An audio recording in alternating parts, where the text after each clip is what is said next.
Hey, Wet Fish and Ninja. You are early. This is true. I'm still eating, I got some popcorn here. Some kettle corn. When it comes to popcorn, I'm really not a fan of butter popcorn. It just feels gross to eat. It's usually slathered on with way too much butter. But I am a fan of just, like, lightly salted or kettle corn. Kettle corn's really good. My mic is messed up. Oh, you're right. How's that? I had the volume on it turned up for something else. Is that better?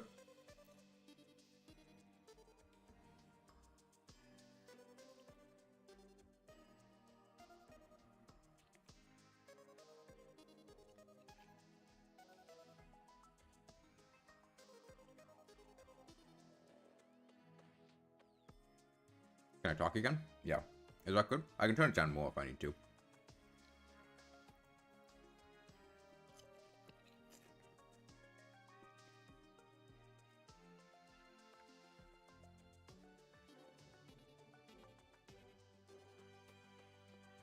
The problem is I had it turned up because I was recording something that was further away from the mic.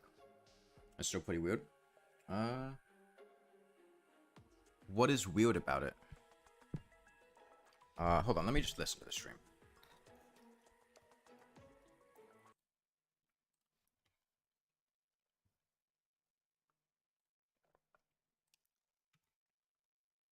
Listen to the stream. Turned up because I was recording something that was further away from the mic. That's still pretty weird.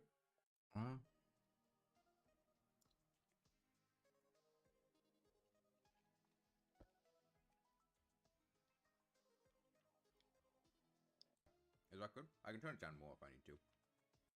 How's that? Mic is messed up. Oh, you're right. Hold on, let me just listen. Is it still? I don't. It sounds like it was just too loud at first. Oh, Discord is playing my stream. Okay. So yeah, we're onto the twins now. We killed Prime and Destroyer. And I have an idea for the twins. The twins are interesting because, they're one of the only bosses that we're actually going to be able to... I'll turn my mic down a little bit. Just in case. We're going to be able to actually deal damage to, because the twins only have 10 defense in their first phase. Now, phase 2, we're not going to be dealing more than 1 damage a hit. But we will actually be dealing, I think, 5 damage a hit in their first phase, which is quite considerable. And I done a little bit of testing off stream, and I deduced the exact distances that the twins remain if you are standing still in their first and second phases. Phase 1 Spasmatism will stay... let me check my notes. Yeah. Exactly 25 blocks horizontal to you. Retinazer will stay 19 blocks to the side and 20 blocks vertical to you. In Phase 2, those numbers change to 10 blocks for Spasmatism, and directly above you, 20 blocks for Retinazer. So, if we basically do the same thing with Skeletron... Let me see how these are positioned, actually. This one right here is the right size to hit Retinazer in Phase 2. If I move things around, I should be able to set up something that'll let me hit Spasmatism easily. I probably just put a line of teleporters, 20 to the side, and utilize those. Let me go get some teleporters. I don't think I have any. Teleporters and switches.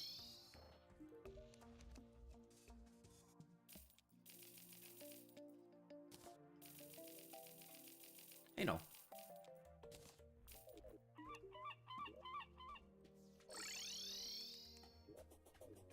Okay.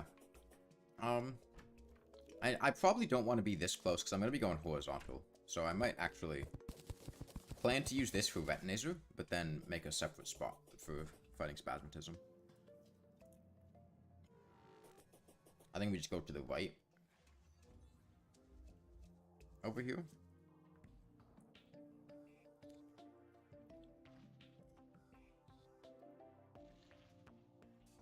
Okay, 25 blocks is where I want my teleporter.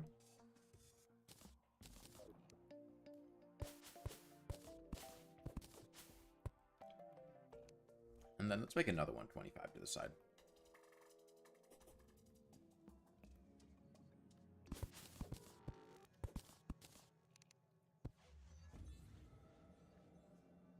And then I'll deal with adding more teleporter. I should put them down at least.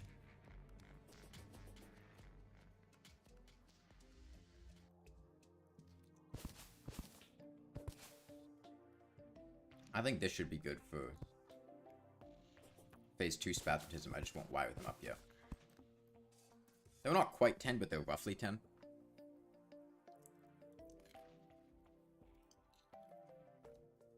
And then Wet Naser really isn't going to be that much of a danger. I don't think Wet Naser can really, like, damage me at all. I'm also going to put a box around each one of these teleporters, because the twins will not fire at you without line of sight. Which is going to pretty much completely remove Wet Naser from the fight, and it's going to prevent Spasmatism from attacking us with Cursed Flames.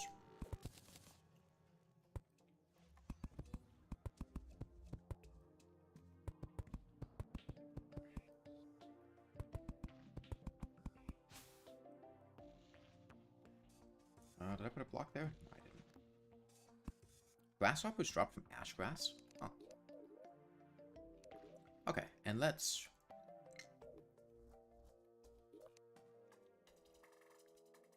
I'm gonna drop this honey down to here.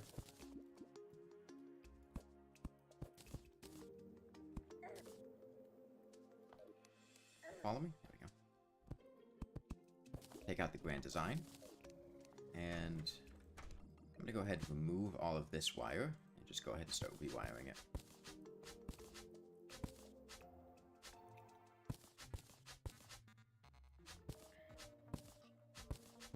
Okay. So we're gonna start here. I'm gonna plan to deal with Spasmatism first. So I'm not gonna worry about Wet Naser. Although,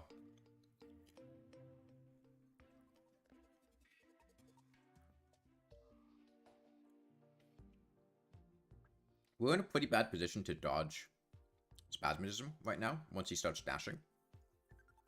So maybe I'm going to go ahead and add a teleporter up here. And once he hits phase 2, we can bounce back and forth between this if we need to start healing, because we're taking a bit too much damage.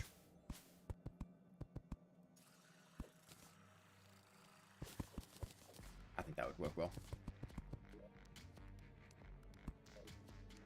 Okay. But we're nowhere near Spasmatism phase 2. I'm going to wire up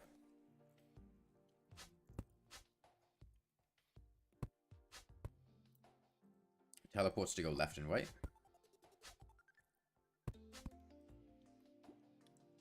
Hey, Kuravat. Kuravat?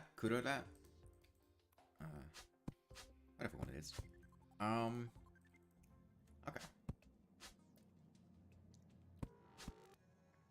Actually, I don't want to have...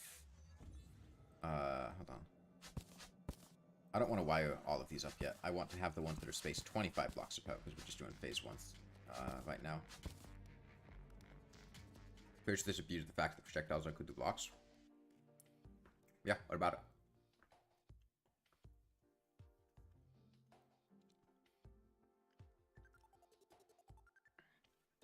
No centerpiece Reese.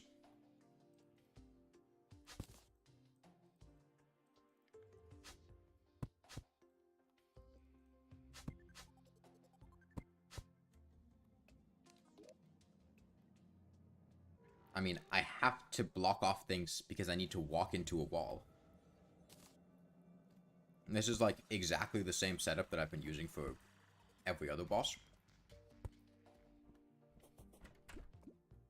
It's just this one happens to function very well against this enemy's AI.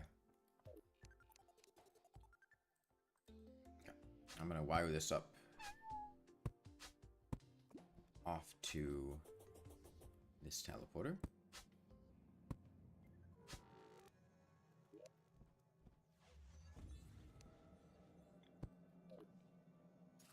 Okay, last of my popcorn.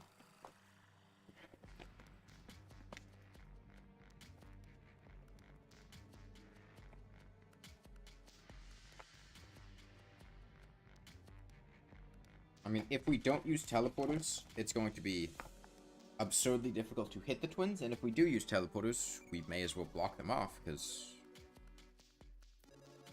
it stops projectiles.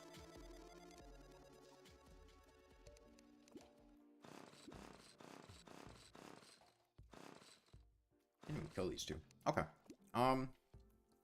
Let's test this.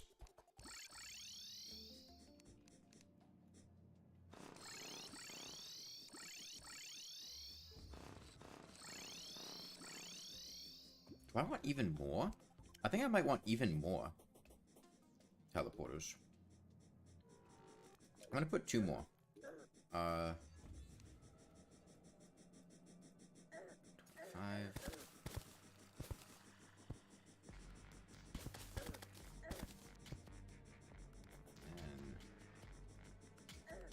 25. What's on the menu today? Teleporting to exactly where they go, and then lawnmowing them. I mean, about the same thing we've been eating the rest of the past couple weeks.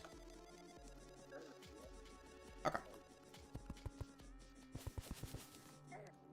And this is about the edge of the bass statue range, so I don't want to go further than that, I don't think.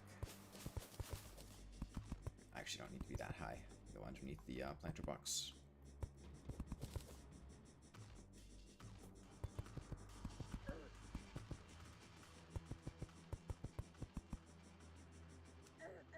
Okay, and then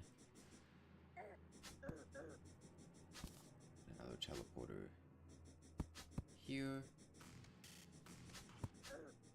and here.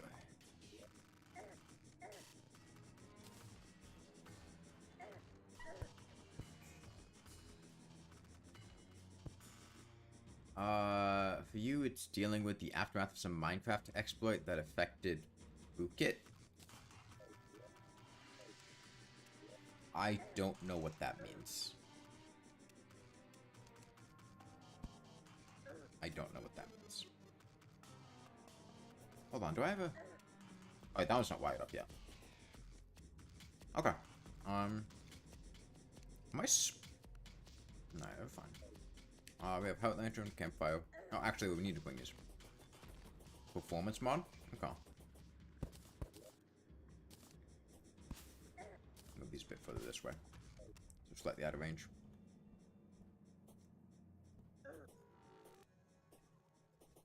Okay. I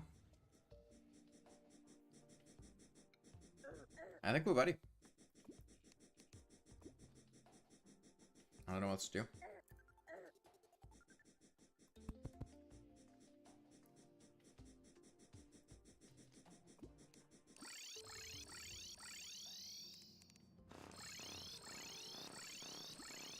Yeah. Okay.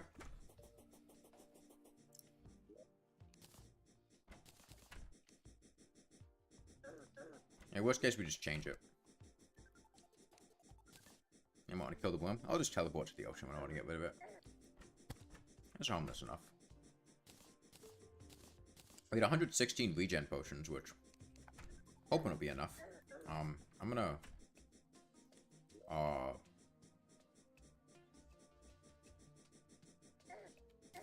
that bed's still up there. I'm gonna pass some time to grow some pumpkins.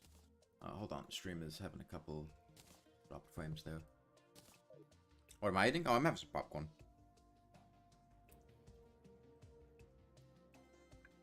Yeah. I'm gonna pass a little time. Let some pumpkins grow. Make some more pumpkin pie. Maybe more than a couple.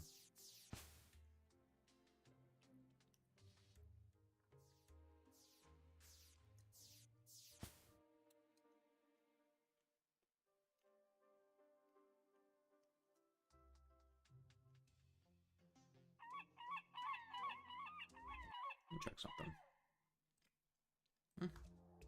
We dropped a couple frames, but not too much.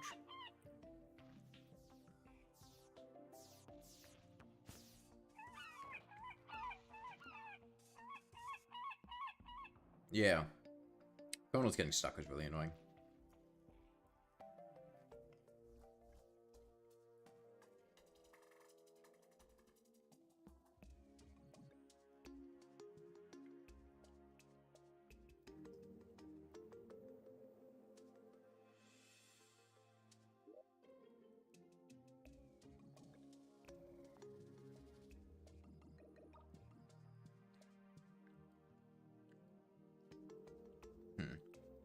don't think I can actually tell based on looking at the map how grown they are.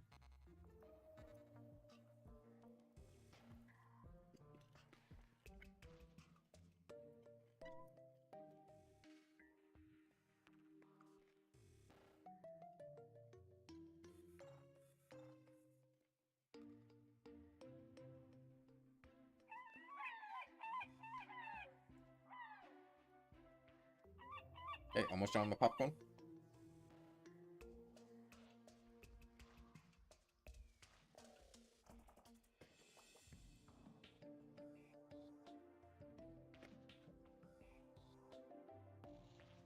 Okay.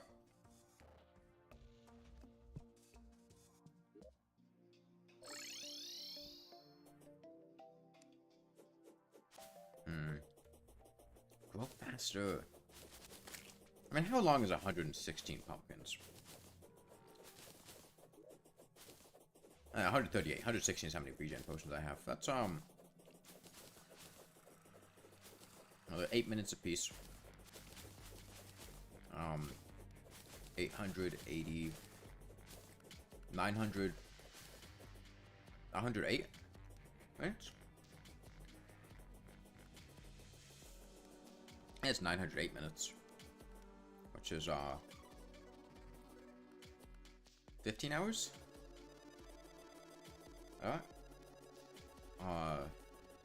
It's 300 minutes is 5 hours. A little over 18 hours, or 15 hours. I think that'll be enough. I don't think the fight will go longer than that.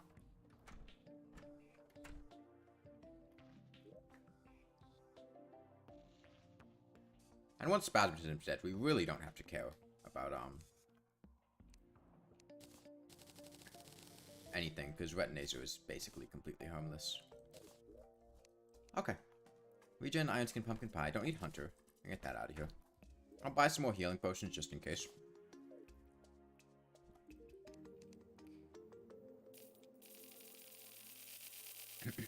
Well, I don't think it'll take that long, but in case it does, I want to be prepared. So I have my wings, Rain of Confusion, Cross Necklace. I want to slot in the Sharktooth Necklace. I probably slot in Sharktooth Necklace for Brain of Confusion. I think that's what we work with. Okay. Let's activate the Hurt statues. And...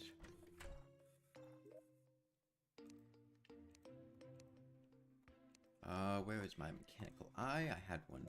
Oh, it's up in the chest near the, That's right. It was the same place as the mechanical skull, because I got them when I was farming for, Souls of Night.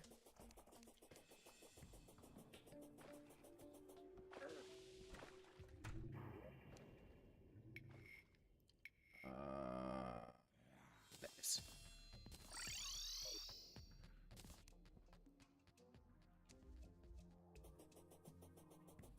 Okay. Put this here. And then...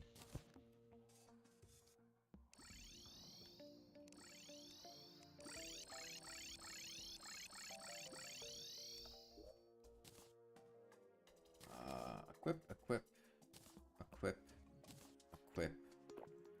170 defense. See how it goes.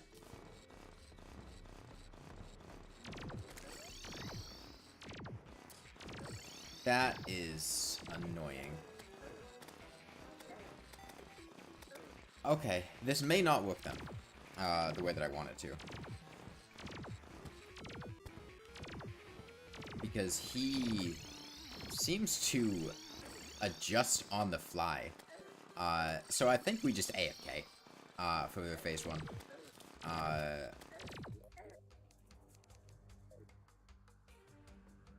Phase 1, they do no damage anyway. We're sitting in a box. Let me bind both of these to mouse 5. 5 damage is pretty insane for, Now, let's go back to reading. We never finished, at the Mountains of Madness.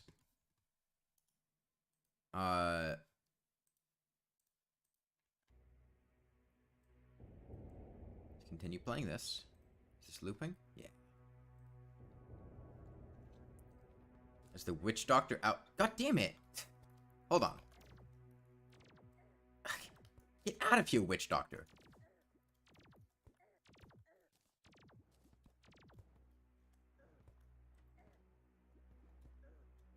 I have to...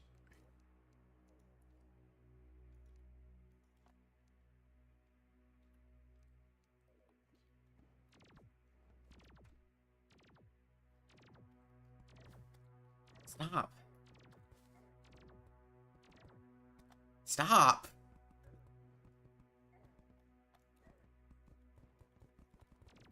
Okay, this should solve the problem.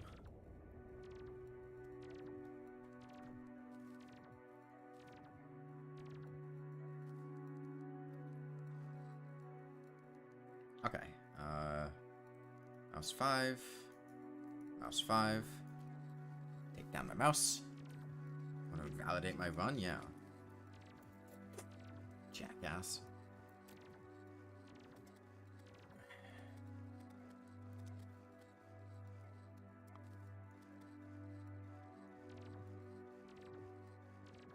I think the in-game volume is a bit loud for story time. I can tone it down a little more if we need to.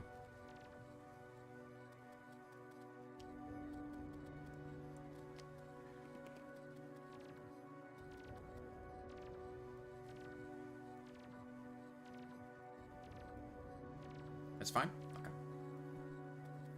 Let me find where we were in the book.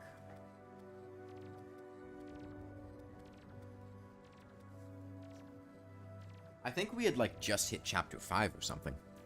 I may want to also adjust my mic volume from getting a bit closer with it.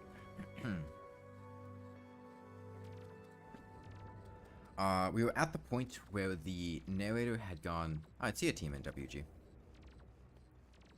The narrator had gone with the rest of the party in search of those that had disappeared after venturing out to the mountains.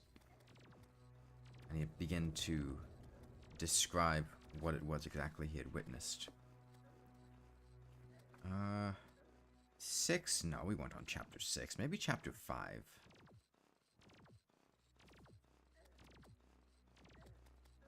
Yeah, chapter 5 sounds right. NPCs keep talking about my death. Okay.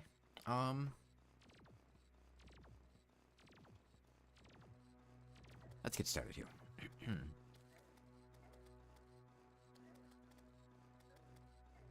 Whole arrangement looked like the ruins of the Machu Picchu. That sounds familiar. All the eons of savage weathering.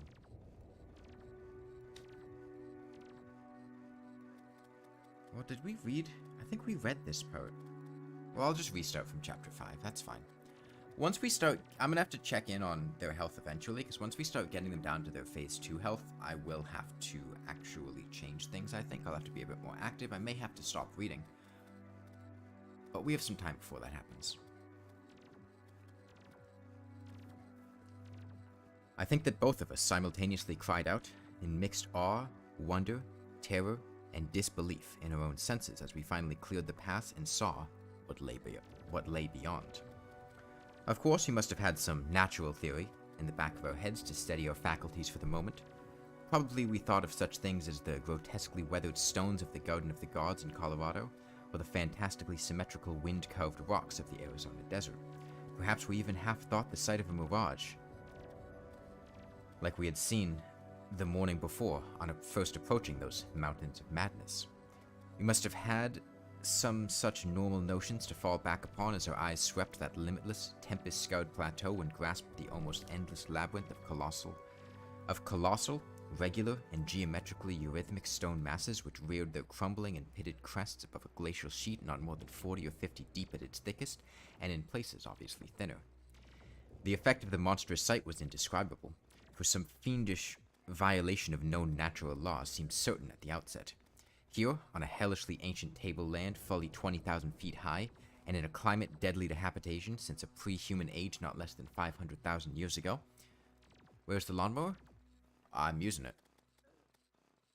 It's the thing being used to damage the twins.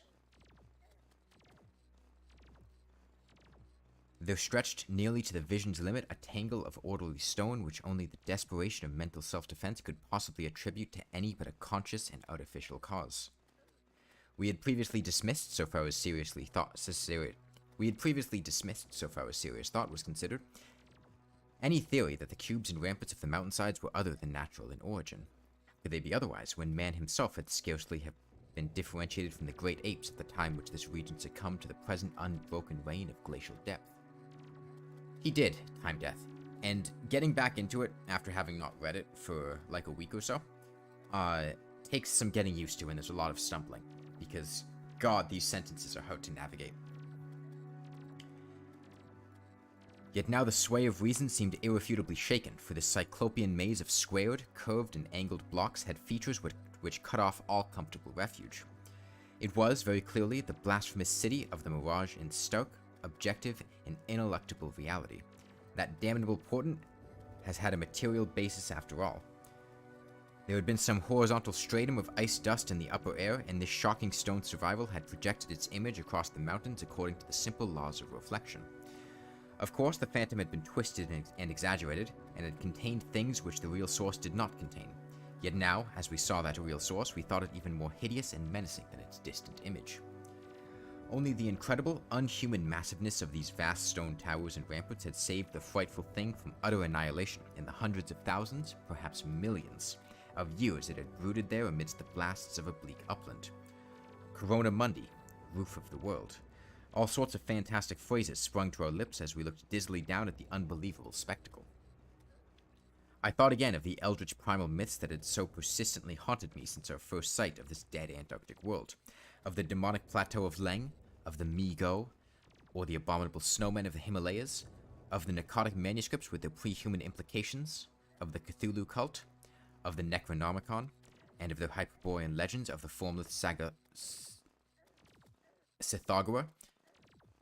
God, we read this sentence last time, and I remember this thing being so difficult to get through unimpeded. Let's try that again. Cythagora. I thought again of the eldritch primal myths that had so persistently haunted me since my first sight of this dead Antarctic world, of the demonic plateau of Leng, of the Mi-Go, or the abominable snowmen of the Himalayas, of the narcotic manuscripts with their pre-human implications, of the Cthulhu cult, of the Necronomicon, and of the Hyperborean legends of the formless Cythagora and the worse-than-formless star spawn associated with that semi-entity. Hey Bismarck, is this going to be a vid? I mean, I'm probably going to edit this and narrate it. I'm not going to use, like, the stream audio, but I'm going to highlight the stream and, edit it.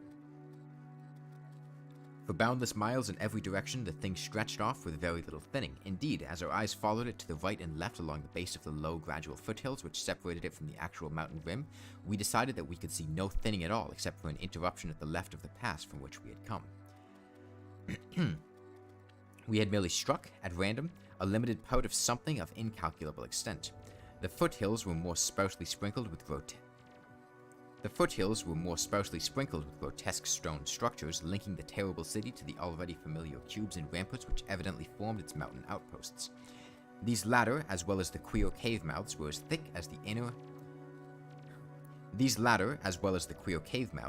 on the inner as on the outer sides of the mountains. This is the last mech, yeah, Rico. The nameless stone labyrinth consisted, for the most part, of walls from 10 to 150 feet in ice-clear height, and of a thickness varying from 5 to 10 feet.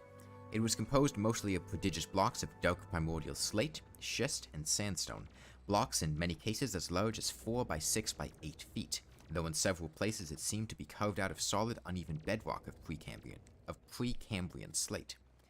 The buildings were far from equal in size, there being innumerable honeycomb arrangements of enormous extent as well as smaller separate structures.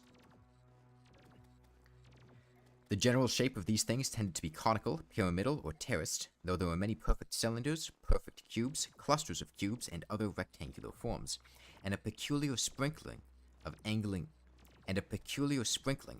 edifices whose five-pointed ground plan roughly suggested modern fortifications. The builders had made constant and expert use of the principle of the arch, and domes had probably existed in this city's heyday. The whole tangle was monstrously weathered, and the glacial surface from which the towers projected was strewn with fallen blocks and immemorial debris. Where the glaciation was transparent, we could see the lower parts of the gigantic piles, and notice the ice-preserved stone bridges which connected the different towers at varying distances above the ground. On the exposed walls, we could detect the scarred places where other and higher bridges of the same sort had existed. Closer inspection revealed countless largish windows, some of which were closed with shutters of a petrified material, originally wood. I'm just gonna restart that sentence. Closer inspection revealed countless largish windows.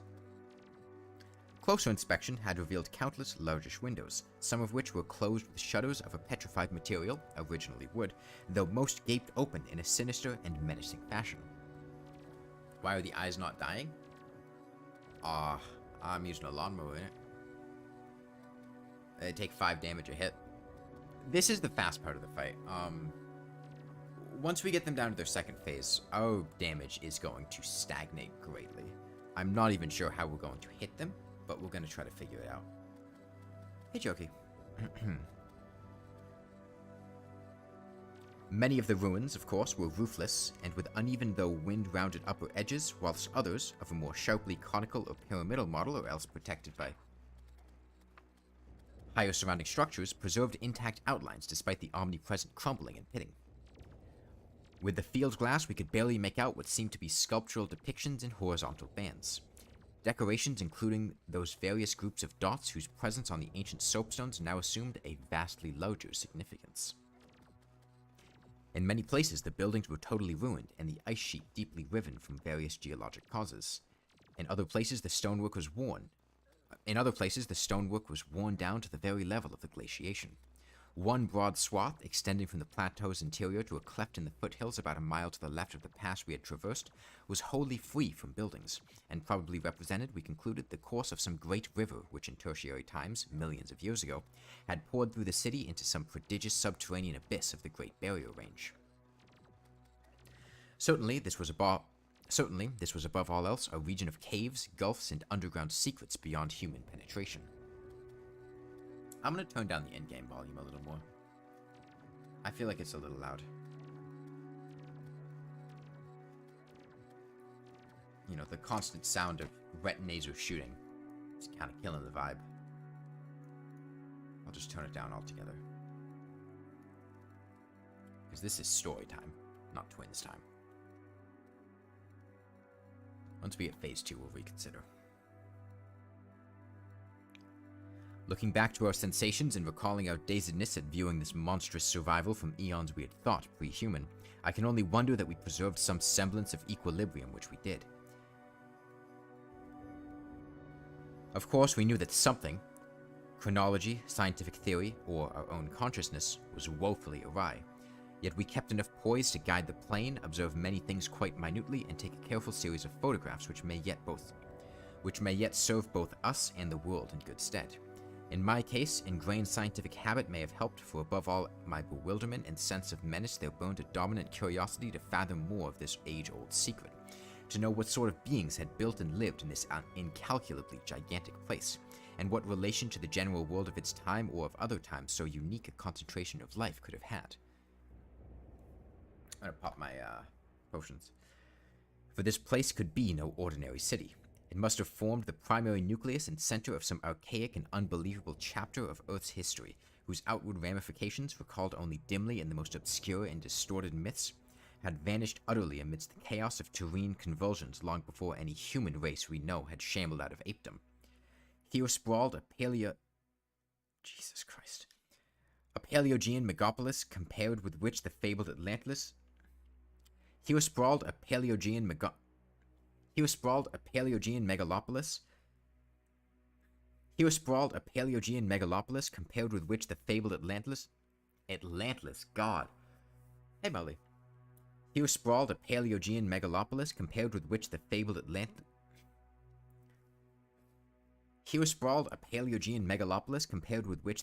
Atlantis and Lemuria, Comorium, and Azuldarum, and Olatho in the land of Lamar are recent things of today, not even yesterday, a megalopolis ranking with such whispered pre-human blasphemies as Velusa, Riley, Ibn the land of Imnar, and the nameless city of the Arabia Deserta.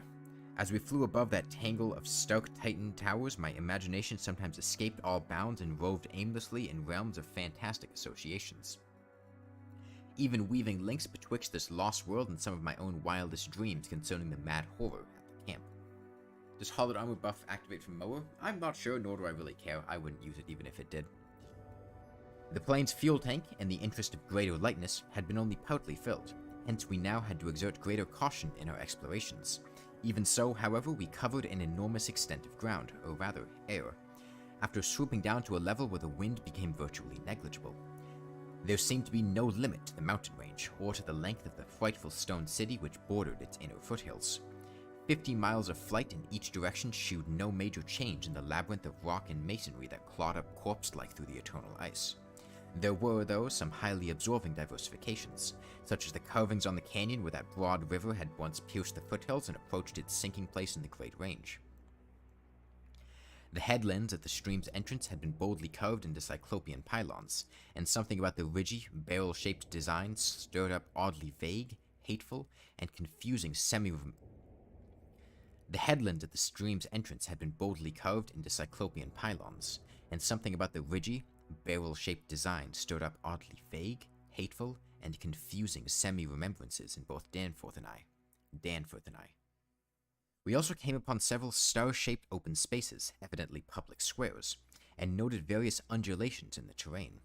Where a sharp hill rose, it was generally hollowed out into some sort of rambling stone edifice, but there were at least 2 exceptions. Hey, annoying goose. Of these latter, one was too badly weathered to disclose what had been on the jutting eminence, while the other still bore a fantastic conical monument carved out of the solid rock and roughly resembling such things as the well-known snake tomb in the ancient valley of Petra. Flying inland from the mountains, we discovered that the city was not of infinite width, even though its length along the foothills seemed endless. After about 30 miles, the grotesque stone buildings began to thin out, and in 10 more miles we came to an unbroken waste virtually without signs of sentient artifice. The course of the river beyond the city seemed marked by a broad, depressed line, while the land assumed a somewhat greater ruggedness, seeming to slope slightly upward as it receded to the mist-hazed west.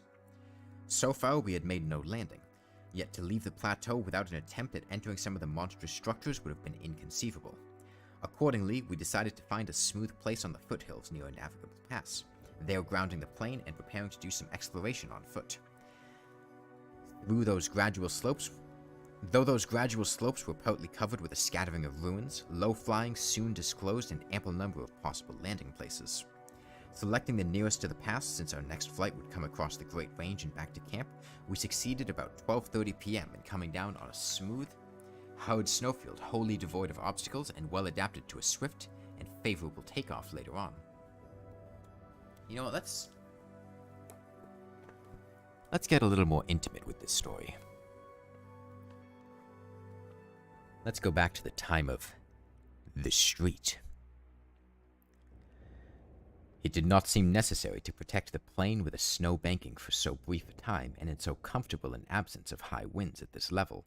Hence, we merely saw that the landing skis were safely lodged and that the vital parts of the mechanism were guarded against the cold. For our foot journey, we discarded the heaviest of our flying furs and took with us a small outfit consisting of pocket compass, hand camera, light provisions, voluminous notebooks and paper, geologist's hammer and chisel, specimen bags, coil of climbing rope, and powerful electric torches with extra batteries. This equipment having been carried in the plane on the chance that we might be able to effect a landing, take ground pictures, make drawings and topographical sketches, and obtain rock specimens from some bare slope, outcropping, or mountain cave. Fortunately, we had a supply of extra paper to tear up, place in a spare specimen bag, and use on the ancient principle of hare and hounds for marking our course in any interior mazes we might be able to penetrate. This had been brought in case we found some cave system with air quiet enough to allow such a rapid and easy method in place of the usual rock-chipping method of trailblazing. Walking cautiously downhill over the crusted snow toward the stupendous stone labyrinth that loomed against the opalescent west, we felt almost as keen a sense as imminent marvels. Hold on, I messed up that sentence.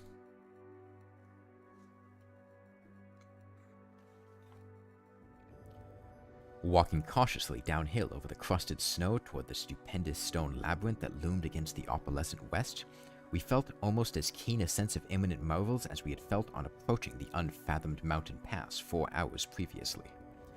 True, we had become visually familiar with the incredible secret concealed by the barrier peaks, yet the prospect of actually entering primordial walls reared by conscious beings perhaps millions of years ago, before any known race of men could have existed, was none the less awesome and potentially terrible in its implications of cosmic abnormality.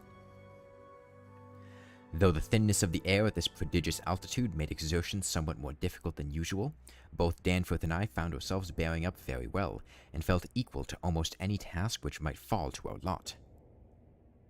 It took only a few steps to bring us up to a shapeless ruin worn level with the snow.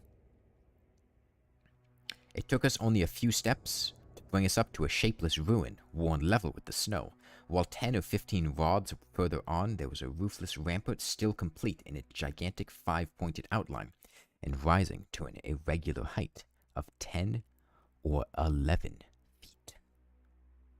For this ladder we headed, and when at last we were able to actually touch its weathered cyclopean blocks, we felt that we had established an unprecedented and almost blasphemous link with forgotten eons normally closed to our species. This rampart, shaped like a star and perhaps 300 feet from point to point, was built of Jurassic sandstone blocks. This rampart, shaped like a star and perhaps 300 feet from point to point, was built of Jurassic sandstone blocks of irregular size, averaging 6 by 8 feet in surface. There was a row of arched loopholes or windows about 4 feet wide and 5 feet high, spaced quite symmetrically along the points of the star and at its inner angles, and with the bottoms about 4 feet from the glaciated surface. Looking through these, we could see that the masonry was fully 5 feet thick, that there were no partitions remaining within, and that there were traces of banded carvings or bas-reliefs on the interior walls, facts we had indeed guessed before, when flying low over this rampart and others like it. Though lower parts must have originally existed, all traces of such things were now wholly obscured by the deep layer of ice and snow at this point. We crawled through one of the windows and vainly tried to decipher the nearly effaced mural designs, but did not attempt to disturb the glaciated floor. Our orientation flights had indicated that many buildings in the city proper were less ice-choked, and that we might perhaps find wholly clear interiors leading down to the true ground level if we entered these structures still roofed at the top. Before we left the rampart, we photographed it carefully and studied its mortarless cyclopean masonry with complete bewilderment. We wished that Pabodie were present, for his engineering knowledge might have helped us guess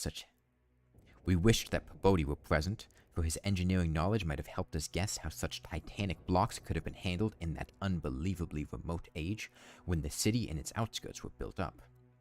Thank you, Crestolon. The half-mile walk downhill to the actual city, with the upper wind shrieking vainly and savagely through the skyward peaks in the background, was something whose smallest details will always... I need to restart that sentence.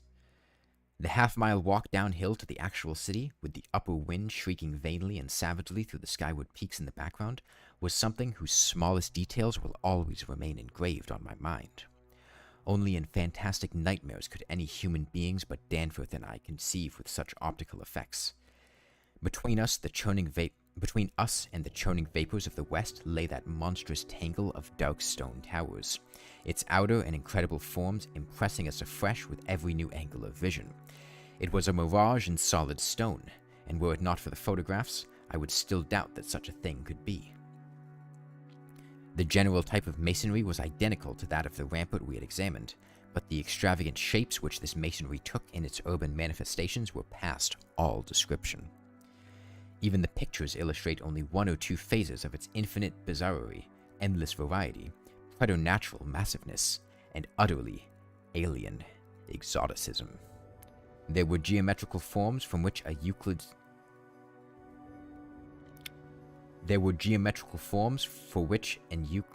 Ann Euclid?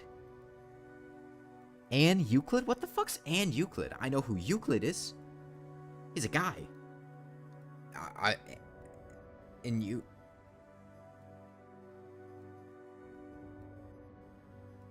Euclidean viewpoint? Is that what the... There were geometrical forms for which Euclid could scarcely... God, I cannot read this. There were geometrical forms for which Euclid could scarcely find a name. Cones of all degrees of irregularity and truncation, terraces of every sort of provocative disproportion, shafts with odd bulbous enlargements, broken columns in curious groups, and 5 pointed or 5 ridged arrangements of mad grotesqueness. As we drew nearer, we could see beneath certain transparent parts of the ice sheet and detect some of the tubular stone bridges that connected the crazily sprinkled structures at various heights.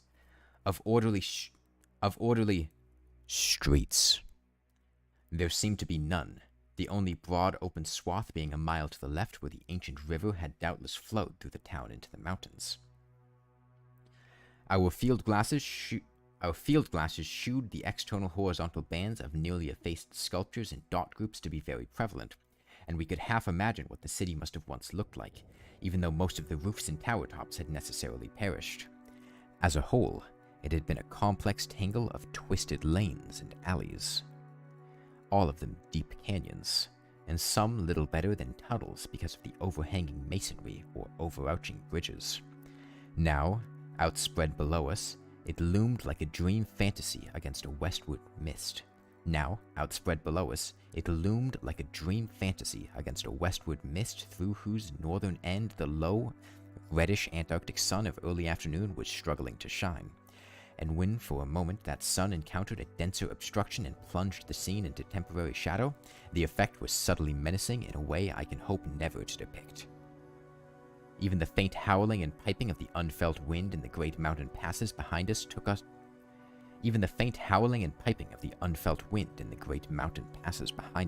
a wilder note of purposeful malignity.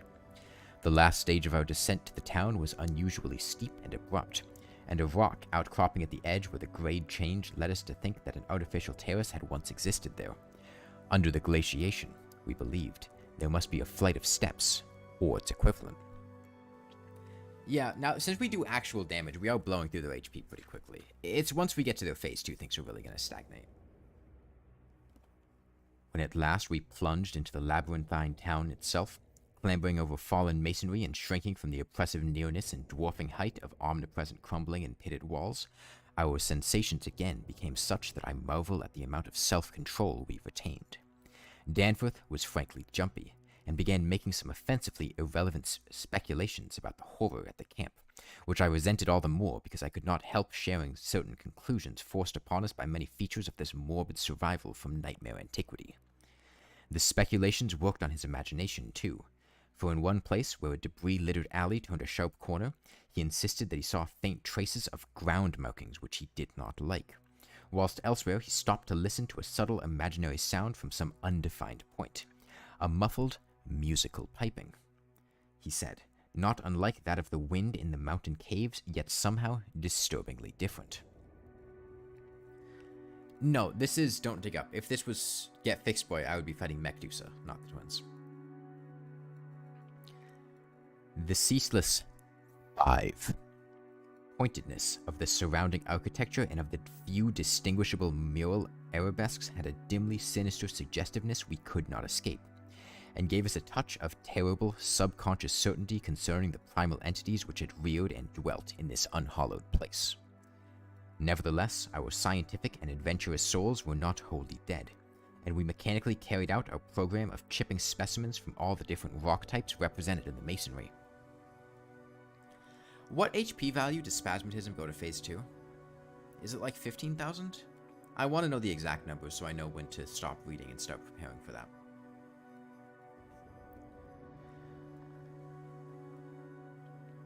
We wished a rather full set in order to draw better conclusions regarding the age of this place. Nothing in the great outer walls seemed to date from later than the Jurassic and Comanchean periods, nor was any piece of stone in the entire place of a greater recency than the Pliocene age. In stark certainty, we were wandering amidst a death which had reigned at least 500,000 years, and in all probability, even longer. As we proceeded through this maze As we proceeded through this maze of stone-shadowed twilight, we stopped at all available apertures to study interiors and investigate entrance possibilities. Some were above our reach, whilst others led only into an ice-choked ruins as unroofed and barren as the rampart of the hill.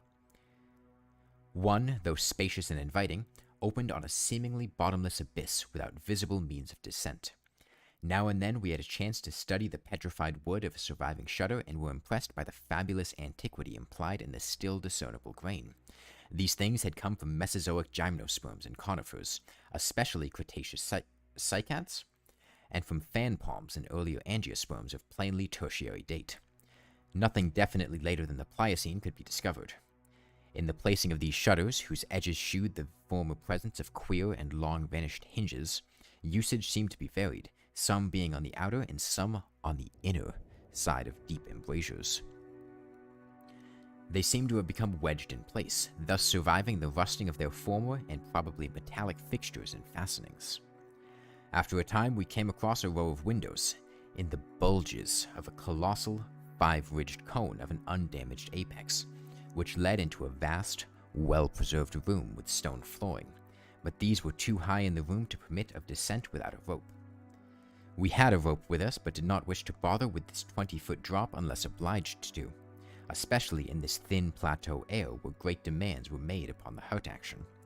This enormous room was probably a hall or concourse of some sort, and our electric torches shewed bold, distinct, and potentially startling sculptures arranged round the walls in broad, horizontal bands separated by equally broad strips of conventional arabesques. We took careful note of this spot, planning to enter here unless a more easily gained interior were encountered. Finally, though, we did encounter exactly the opening we wished, an archway about 6 feet wide and 10 feet high, marking the former end of an aerial bridge which had spanned an alley about 5 feet above the present level of glaciation. These archways, of course, were flush with upper-story floors, and in this case one of the floors still existed. The building thus accessible was a series of rectangular terraces on our left facing westward, and that across the alley were the other 13,800? Okay. Must be 15,000 for master. Where the other archway yawned was a decrepit cylinder with no windows and with a curious bulge about 10 feet above the aperture. It was totally dark inside, and the archway seemed to open on a well of illimitable emptiness. Heaped debris made the entrance to the vast, left-handed building doubly easy. Yet for a moment we hesitated before taking advantage of the long-wished chance. For though we had penetrated into this tangle of archaic mystery, it required fresh resolution to carry us actually inside a complete and surviving building of a fabulous elder world whose nature was becoming more and more hideously plain to us. In the end, however, we made the plunge, and scrambled up over the rubble into the gaping embrasure. The floor beyond was of great slate slabs and seemed to form the outlet of a long, high corridor with sculptured walls. Observing the many inner archways which led off from it, and realizing the probable complexity of the nests of apartments within, we decided that we must begin our system of hare and hound trailblazing. Hitherto our compasses, together with frequent glimpses of the vast mountain range between the towers in our rear, had been enough to prevent our losing our way, but from now on the artificial substitute would be necessary. Hey Crazy Jack. Yeah, finally we can do more than 1 damage to a boss. It's only going to last for phase 1 though. Once we hit phase 2, things are going to change. Let me move my book on my desk so I don't have to crane things.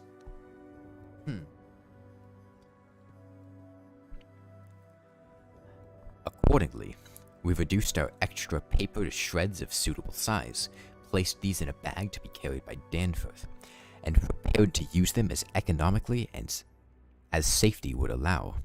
This method would probably gain us immunity from straying, since there did not appear to be any strong air currents inside the primordial masonry. If such should develop, or if our paper supply should give out, we could of course fall back on the more secure, though more tedious and retarding method of rock chipping. And just how extensive a territory we had opened up, it was impossible to guess without a trial. The close and frequent connection of the different buildings made it likely that we might cross from one to another on bridges underneath the ice except where impeded by local collapses and geologic rifts. For very little glaciation seemed to have entered the massive constructions. Almost all the areas of transparent ice had revealed the submerged windows as tightly shuttered, as if the town had been left in that uniform state until the glacial sheet came to crystallize the lower part for all succeeding time. Indeed, one gained a curious impression that this place had been deliberately closed and deserted in some dim, bygone eon, rather than overwhelmed by any sudden calamity or even gradual decay.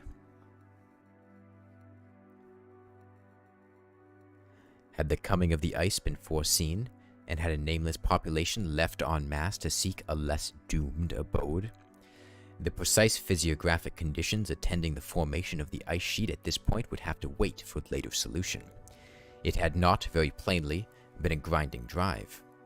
Perhaps the pressure of accumulated snows had been responsible, and perhaps some flood from the river, or from the bursting of some ancient glacial dam in the Great Range, had helped to create the special state now observable.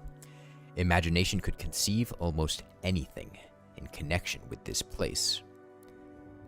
It would be cumbrous to give a detailed, consecutive account of our wanderings inside that cavernous, eon-dead honeycomb of primal masonry, that monstrous lair of elder secrets which now echoed for the first time after uncounted epochs to the tread of human feet. This is especially true because so much of the horrible drama and revelation came from a mere study of the omnipresent mural carvings. Our flashlight photographs of these carvings will do much toward providing the truth of what we are now disclosing, and it is lamentable that we had not a larger film supply with us. As it was, we made crude notebook sketches of certain salient features after all our films were used up. The building which we had entered was one of a great size and elaborateness, and gave us an impressive notion of the architecture that the name... I'm going to move this here so I can keep an eye on Spasmatism's HP. I'd like to actually see how much he has. Let's put it right there. Okay, 24,000. So, about 10,000 more, and then we'll go on to phase 2.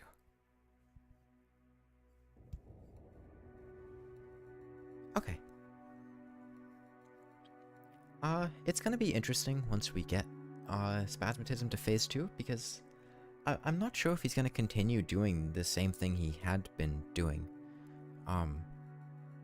We may have to re-strategize a bit, and I'm not sure how that's gonna work out, but we'll have to see. The building which we had entered was one of great size and elaborateness, and gave us an impressive notion of the architecture of that nameless geologic past. The inner partitions were less massive than the outer walls, but on the lower levels were excellently preserved. Labyrinthine complexity, involving curiously irregular differences in floor levels, characterized the entire arrangement, and we should certainly have been lost at the very outset but for the trail of torn paper left behind us. Yeah, I know how much defense they have, Adam. We decided to explore the more decrepit upper parts first of all, hence climbed aloft in the maze for a distance of some 100 feet, to where the topmost tier of chambers yawned snowily and ruinously open to the polar sky. Ascent was effected over the steep, transversely ribbed stone ramps or inclined planes which everywhere served in lieu of stairs. The rooms we encountered were of all imaginable shapes and proportions, ranging from 5-pointed stars to triangles and perfect cubes. It might be safe to say that their general average was of about 30 by 30 feet in floor area and 20 feet in height, though many larger apartments existed. After thoroughly examining the upper regions and the glacial level, we descended story by story into the submerged part, where indeed we soon saw we were in a continuous maze of connected chambers and passages, probably leading over unlimited areas outside this particular building.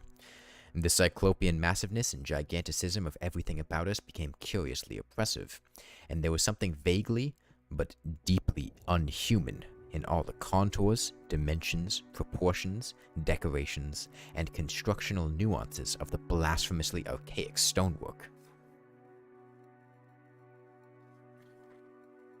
We're killing the twins, Goose. I'm also reading a little spooky book. It's Out the Mountains of Madness by H.P. Lovecraft. We soon realized from what the carvings revealed that this monstrous city was many million years old. We cannot yet explain the engineering principles used in the anomalous balancing and adjustment of the vast rock masses, though the function of the arch was clearly much relied on. Hey Yukinova, welcome back. How are you doing? Hey Cobra. The rooms we visited were wholly bare of all portable contents, a circumstance which sustained our belief in the city's deliberate desertion. The prime decorative feature was the almost universal system of mural sculpture, which tended to run in continuous horizontal bands 3 feet wide and arranged from floor to ceiling in alternation with bands of equal width given over to geometrical arabesques. There were exceptions to this rule of arrangement, but its preponderance was overwhelming. Often, however, a series of smooth cartouches containing oddly patterned groups of dots would be sunk along one of the arabesque bands. The technique we soon saw was mature, accomplished, and aesthetically evolved to the highest degree of civilized mastery, though utterly alien in every detail to any known art tradition of the human race. In delicacy of execution, no sculpture I have ever seen could approach it. The minutest details of elaborate vegetation, or of animal life, were rendered with astonishing vividness despite the bold scale of the carvings, whilst the conventional designs were marvels of skillful intricacy. The arabesques displayed a profound use of mathematical principles and were made up of obscurely symmetrical curves and angles based on the quantity of 5. The pictorial bands followed a highly formalized tradition and involved a peculiar treatment of perspective, but had an artistic force that moved us profoundly, notwithstanding the intervening gulf of vast geologic periods. You scroll your C2I with Lawnmower on the background, you click. Well, welcome, Cobra. Right now, we're kind of in the boring part of the fight. There's not a whole lot for me to do. I guess I'll pop my buff potions. Not too much reason not to. But once we hit phase 2, we're going to have to change things up and actually develop a strategy for how to deal damage to spasmatism, and that could be a little bit tricky. But we still have a bit of time before we have to do that. I'm going to keep reading for now. Their method of design hinged on a singular juxtaposition of the cross-section with the two-dimensional silhouette, and embodied an analytical psychology beyond that of any known race of antiquity. It is useless to try to compare this art with any represented in our museums. Those who see our photographs will probably find its closest analog in certain grotesque conceptions of the most daring futurists. The arabesque tracery consisted altogether of depressed lines whose depths on weathered walls varied from 1 to 2 inches. When cartouches with dot groups appeared, evidently as inscriptions in some unknown and primordial language and alphabet, the depression of the smooth surface was perhaps 1.5 inches, and of the dots perhaps 1 inch more. The pictorial bands were in countersunk low relief, their background being depressed about 2 inches from the original wall surface. In some specimens, marks of a former coloration could be detected, though for the most part the untold eons had disintegrated and banished any pigments which may have once been applied. The more one studied the marvelous technique, the more one admired the things. Beneath their strict conventionalization, one could grasp the minute and accurate observation and graphic skill of the artists. And indeed, the very conventions themselves serve to symbolize and accentuate the real essence or vital differentiation of every object delineated. We felt, too, that beside these recognizable excellences, there were others lurking beyond the reach of our perceptions. Certain touches here and there gave vague hints of latent symbols and stimuli which another mental and emotional background and a fuller or different sensory equipment might have made a profound and poignant significance to us. They keep spinning, stop spinning.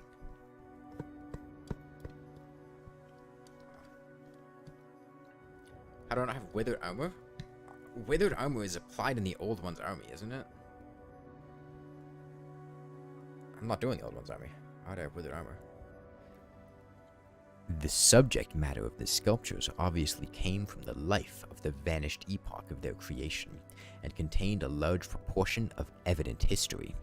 It is this abnormal historic mindedness of the primal race, a chance circumstance operating, through coincidence, miraculously in our favor, which made the carvings so awesomely informative to us, and which caused us to place their photography and transcription above all other considerations. In certain rooms, the dominant arrangement was varied by the presence of maps, astronomical charts, and other scientific designs on an enlarged scale, these things giving a naive and terrible corroboration to what we gathered from the pictorial friezes and dados. In hinting at what the whole revealed, I can only hope that my account will not arouse a curiosity greater than sane caution on the part of those who do not believe me at all. It would be tragic if any were to be allured to that realm of death and horror by the very warning meant to discourage them. You completed Terraria Master Mode, and now you're playing Expert Mode? Nice. Expert Mode is pretty fun. It's a really nice challenge, it's pretty well balanced, and the loot that you get from it and the differences in AI are really fun. These boys are dying faster than you thought? No, this is just phase 1. Like, our damage is going to go way down once we hit phase 2. Like, way down. We're going to be hitting them much less frequently, and they're also going to be doing 1 damage a hit instead of 5 damage a hit.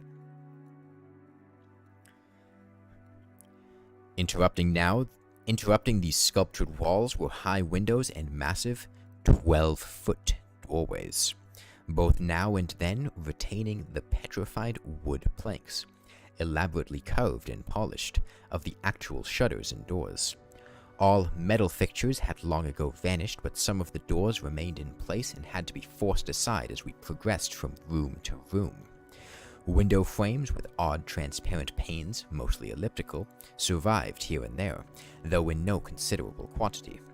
There were also frequent niches of great magnitude, generally empty, but once in a while containing some bizarre object carved from green soapstone which was either broken or perhaps held too inferior to warrant removal.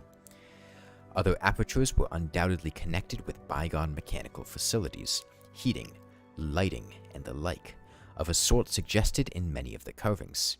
Ceilings tended to be plain, but had sometimes been inlaid with green soapstone or other tiles, mostly fallen now. Floors were also paved with such tiles, though plain stonework predominated.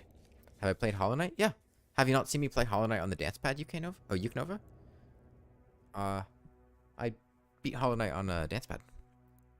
You go watch that video. As I have said, all furniture and other movables were absent, but the sculptures gave a clear idea of the strange devices which had once filled these tomb-like, echoing rooms.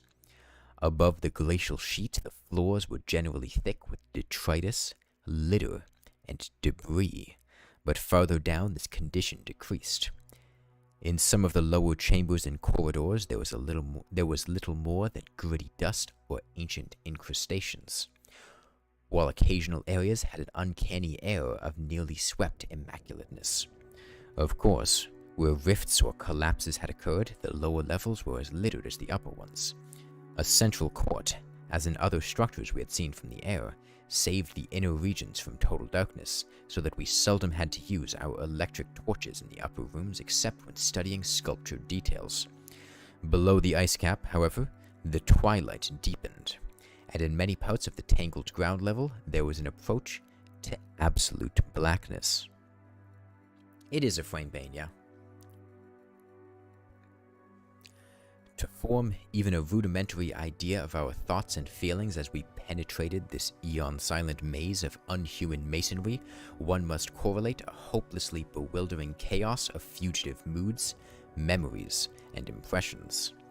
The sheer appalling antiquity and lethal desolation of the place were enough to overwhelm almost any sensitive person, but added to these elements were the recent unexplained horror at the camp, and the revelations all too soon effected by the terrible mural sculptures around us. The moment we came upon a perfect section of carving where no ambiguity of interpretation could exist, it took only a brief study to give us hideous truth. A truth which it would be naive to claim Danforth and I had not independently suspected before, though we had carefully refrained from even hinting it to each other. This is H.P. Lovecraft's novel At the Mountains of Madness.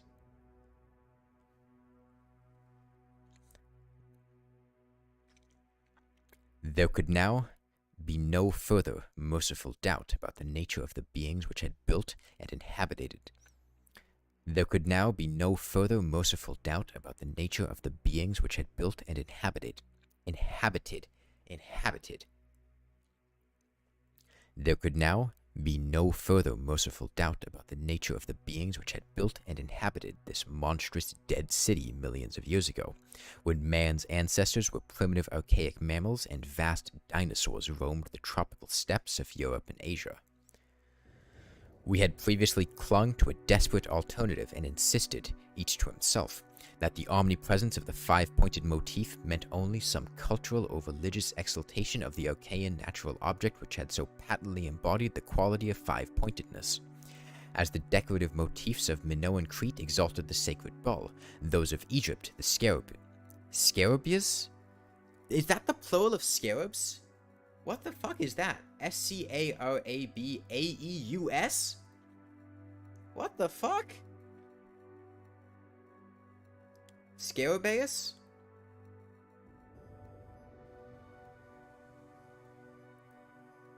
What? God, Lovecraft, you use such weird words. Those of Egypt, the Scarabaeus. Those of Rome, the wolf and the eagle, and those of various savage tribes, some chosen totem animal. But this lone refuge was now stripped from us, and we were forced to face definitely the reason-shaking realization which the reader of these pages has doubtless long ago anticipated. I can scarcely bear to write it down in black and white even now, but perhaps that will not be necessary. The things once rearing and dwelling in this frightful masonry in the age of dinosaurs were not indeed dinosaurs, but far worse. Mere dinosaurs were new and almost brainless objects, but the builders of the city were wise and old, and had left certain traces in rocks even then laid down well nigh 1,000 million years. Rocks laid down before the true life of Earth had advanced beyond plastic groups of cells. Rocks laid down before the true life of Earth had existed at all. They were the makers and enslavers of that life, and above all doubt the originals of the fiendish elder myths which things like the Narcotic manuscripts and the Necronomicon affrightedly hint about. They were the great old ones that had filtered down from the stars when Earth was young, the beings whose substance and alien evolution had shaped and whose powers were such as this planet had never bred. And to think that only the day before Danforth and I had actually looked upon fragments of their millennially fossilized substance, and that poor Lake and his party had seen their complete outlines. It is, of course, impossible for me to relate in proper order the stages by which we picked up what we know of that monstrous chapter of pre-human life. After the first shock of the certain revelation, we had to pause a while. After the first shock of the certain revelation, we had to pause a while to recuperate, and it was fully 3 o'clock before we started on our actual tour of systematic research.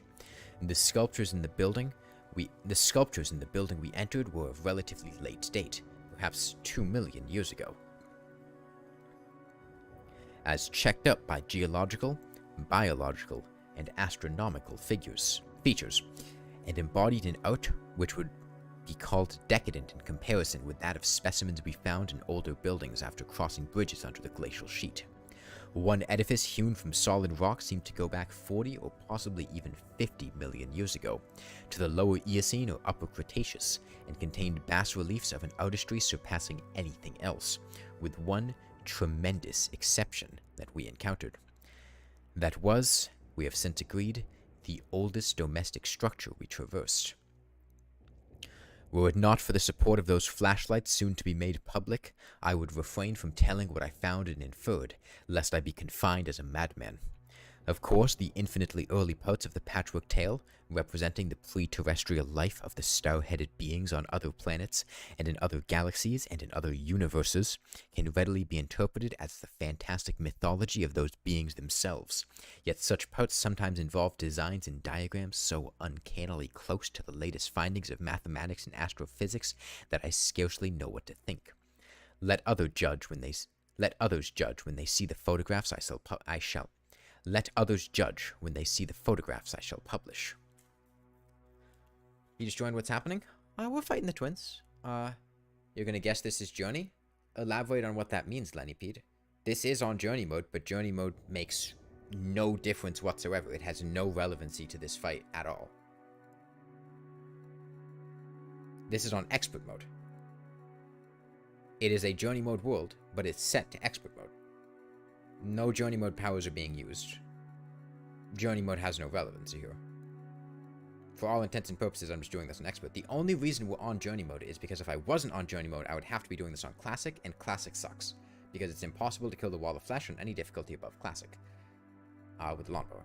So we have to be on Classic. Otherwise... Or we have to be on Journey to increase the difficulty. Otherwise, it would just be boring. Naturally, no one set of carvings which we encountered told more than a fraction of any connected story, nor did we even begin to come upon the various stages of that story in their proper order. Some of the vast rooms were independent units so far as their designs were concerned, whilst in other cases a continuous chronicle would be carried through a series of rooms and corridors. The best of the maps and diagrams were on the walls of a frightful abyss below even the ancient ground level, a cavern perhaps 200 feet square and 60 feet high, which had almost undoubtedly been an educational center of some sort. By Journey mode, you meant using it as a difficulty? No, this is on Expert mode.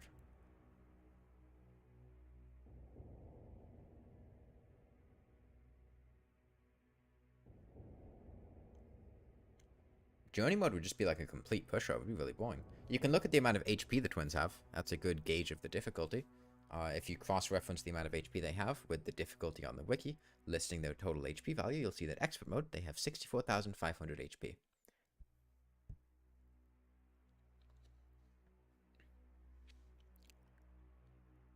A cavern, perhaps 200 feet square and 60 feet high, which had almost undoubtedly been an educational center of some sort. There were many provoking repetitions of the same material in different rooms and buildings, since certain chapters of experience and certain summaries or phases of racial history had evidently been favorites with different decorators or dwellers. Sometimes, though, variant versions of the same theme proved useful in settling debatable points and filling in gaps. I still wonder that we deduced so much in the short time at our disposal. Of course, even now we have only the barest outline, and much of that was obtained later on from a study of the photographs and sketches we made. It may be the effect of this latter study, the revived memories and vague impressions acting in conjunction with his general sensitiveness and with that final supposed horror glimpse whose essence he will not reveal even to me, which has been the immediate source of Danforth's present breakdown. But it had to be, for we could not issue our warning intelligently without the fullest possible information, and the issuance of that warning is of prime necessity. Certain lingering influences in that unknown Antarctic world of disordered time and alien natural law make it imperative that further exploration be discouraged. Almost half? Not really. So 13... Once I get to around 15,000, I think that's when we're going to cut the reading and focus on re-strategizing for Phase 2 Retinazer. Is the challenge purely Lawnmower? Yes. That's what we're doing. We've killed every other boss in the game up to this point, so when's just the next one on the chopping block? The full story, so far deciphered, will shortly appear in an official bulletin of Miskatonic University. Here I shall sketch only the salient highlights in a formless, rambling way. Myth or otherwise, the sculptures told of a coming of those star-headed things to the nascent, lifeless or... Myth or otherwise, the sculptures told of the coming of those star-headed things to the nascent, lifeless Earth out of cosmic space, their coming, and the coming of many other alien entities such at a certain times, such as... God, this sentence. How are we going to do Ret Phase 2? We'll figure it out. I used the Dryad to kill Crimson Mimics? Yeah, because it would have taken like 20 hours to kill them otherwise. To get enough for 3 Flesh Nuckies, like...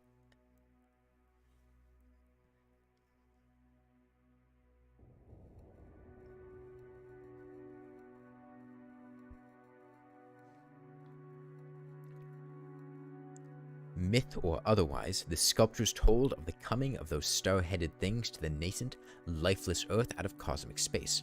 Their coming, and the coming... Myth or otherwise, the sculptures told of the coming of those star-headed things to the nascent, lifeless Earth out of cosmic space. Their coming, and the coming of many other alien entities such as at certain times embark upon spatial pioneering. They seemed able to traverse the interstellar ether on their vast, membranous wings, thus oddly confirming some curious hill folklore long ago told to me by an antiquarian colleague. They had lived under the sea a good deal, building fantastic cities and fighting terrific battles with nameless adversaries by means of intricate devices employing unknown principles of energy. Evidently, their scientific and mechanical knowledge far surpassed man's today, though they made use of its more widespread and elaborate forms only when obliged to.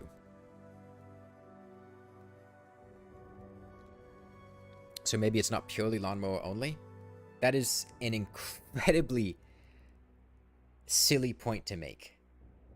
Like, oh shit, I hit enemies with a pickaxe when I was mining. It's not purely Lawnmower only. Let me restart the entire run. Like, no, this is Lawnmower only. If you don't like the way that I'm doing it, you are more than welcome to do it yourself. Nah, Plantera will be a piece of cake.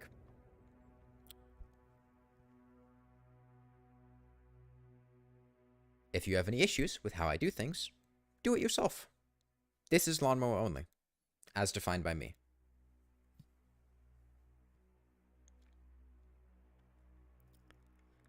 Some of the sculptures suggested that they had passed through a stage of mechanized life on other planets but had receded upon finding its effects emotionally unsatisfying.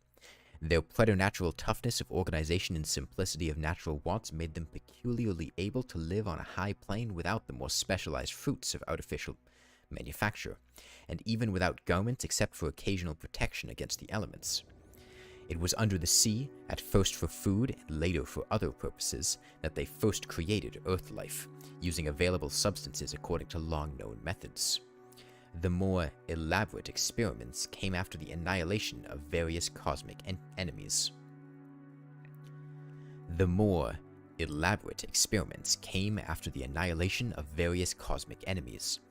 They had done the same thing on other planets, having manufactured not only necessary foods, but certain multicellular protoplasmic masses capable of molding their tissue into all sorts of temporary organs under a hypnotic God, these sentences...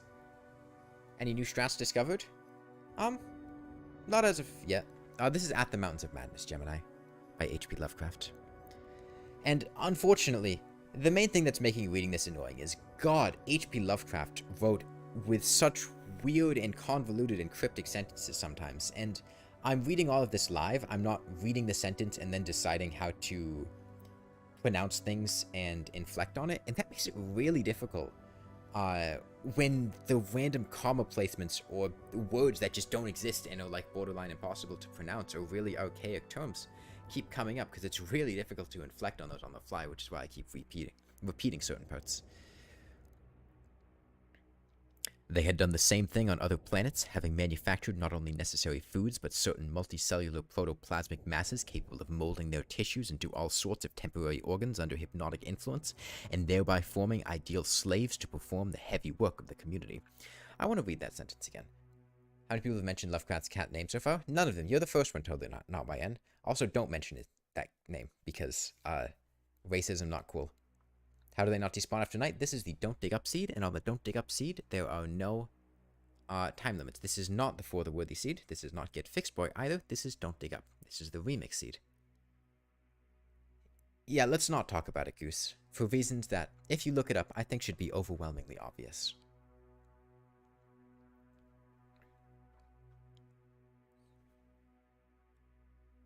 As H.P. Lovecraft did have some rather abhorrent racist tendencies. And his cat was certainly one of them. We were at 18,000, and once we hit about 15,000, I think is when we're going to switch over to, well, maybe 14,000. We'll see how things go. Are we still dealing damage? Yeah, I'm still mowing. They had done the same thing on other planets, having manufactured not only necessary foods, but certain multicellular protoplasmic masses capable of molding their tissues into all sorts of temporary organs under hypnotic influence, and thereby forming ideal slaves to perform the heavy work of the community. These vicious masses were without doubt what Abdul al-Hazr... These vicious masses were without doubt what Abdul al... God, non-English words. These vicious masses were without doubt what Abdul al-Hazred whispered about as the Shoggoths in his frightful Necronomicon, though even that mad Arab had not hinted at that any existed on Earth except in the dreams of those who had chewed a certain alkaloidal herb. Though even that mad Arab had not hinted that any existed on Earth except in the dreams of those who had chewed a certain alkaloidal herb. When the star-headed Old Ones on this planet had synthesized their simple food forms and bred a good supply of Shoggoths, they allowed other cell groups to develop into other forms of animal and vegetable life for sundry purposes, extirpating any whose presence became troublesome. With the aid of the Shoggoths, whose expansions could be made to lift prodigious weights, the small, low cities under the sea grew to vast and imposing labyrinths of stone not unlike those which later rose on land. Indeed, the highly adaptable Old Ones had lived much on land in the other parts of the universe, and probably retained many traditions of land construction. As we studied the architecture of all these sculptured Paleogean cities, including that whose aeon-dead corridors we were even then traversing, As we studied the architecture of all these sculptured Paleogean cities, including those whose eon-dead corridors we were even then traversing, we were impressed by a curious coincidence which we had not yet tried to explain, even to ourselves. The tops of the buildings, which in the actual city around us had of course been weathered into shapeless ruins ages ago, were clearly displayed in the bas-reliefs, and shewed vast clusters of needle-like spires, delicate finials on certain cone and pyramidal... Oh god, Lovecraft, you're killing me, man. The tops of the buildings, which in the actual city around us had of course been weathered into shapeless ruins ages ago, were clearly displayed in the bas-reliefs, and shewed vast clusters of needle-like spires, delicate finials on certain cone and pyramid apexes, and tiers of thin, horizontal scalloped discs capping cylindrical shafts. This was exactly what we had seen in that monstrous and portentous mirage, cast by a dead city whence such skyline features had been absent for thousands and tens of thousands of years, which loomed on our ignorant eyes across the unfathomed mountains of madness as we first approached poor Lake's ill-fated camp. So what he's saying right now is that, when they had come to the mountains, there was a mirage that had a visage of the ancient dead city that they are now exploring, but the mirage had the city depicted as considerably more intact. The roofs were still visible, whereas the roofs they're exploring now have been completely destroyed to time. and the mystery of how that mirage existed and overlaid itself on the snow-capped landscape is what he's currently describing. That may not have been clear, given the extremely convoluted way in which it was written. Of the life of the Old Ones, both under the sea and after part of them migrated to land, volumes could be written. Those in shallow water had continued the fullest use of the eyes at the end of their 5 main head tentacles, and had practiced the art of sculpture and of writing in quite the usual way, the writing accomplished with a stylus on waterproof waxen surfaces. Those lower down in the ocean depths, though they used a curious phosphorescent organism to furnish light, pieced out their vision with obscure special senses operating through the prismatic cilia on their heads, senses which rendered all the Old Ones partly independent of light in emergencies. Their forms of sculpture and writing had changed curiously during the descent, embodying certain apparently chemical coding processes, probably to secure phosphorescence, which the bas-reliefs could not make clear to us. The beings moved in the sea partly by swimming, using the lateral crinoid arms, and partly by wriggling, with the lower tier of tentacles containing the pseudo-feet. Occasionally, they accomplished long swoops with the auxiliary use of 2 or more sets of their fan-like folding wings. On land, they locally used the pseudo-feet, but now and then flew to great heights over long distances with their wings. The many slender tentacles into which the crinoid arms branched were infinitely delicate, flexible, strong, and accurate in muscular nervous coordination, ensuring the utmost skill and dexterity in all artistic and other manual operations. Hey, Meow Meow. I forget, Meow Meow, are you Meow of Meow in my Discord server? Or is that a different person?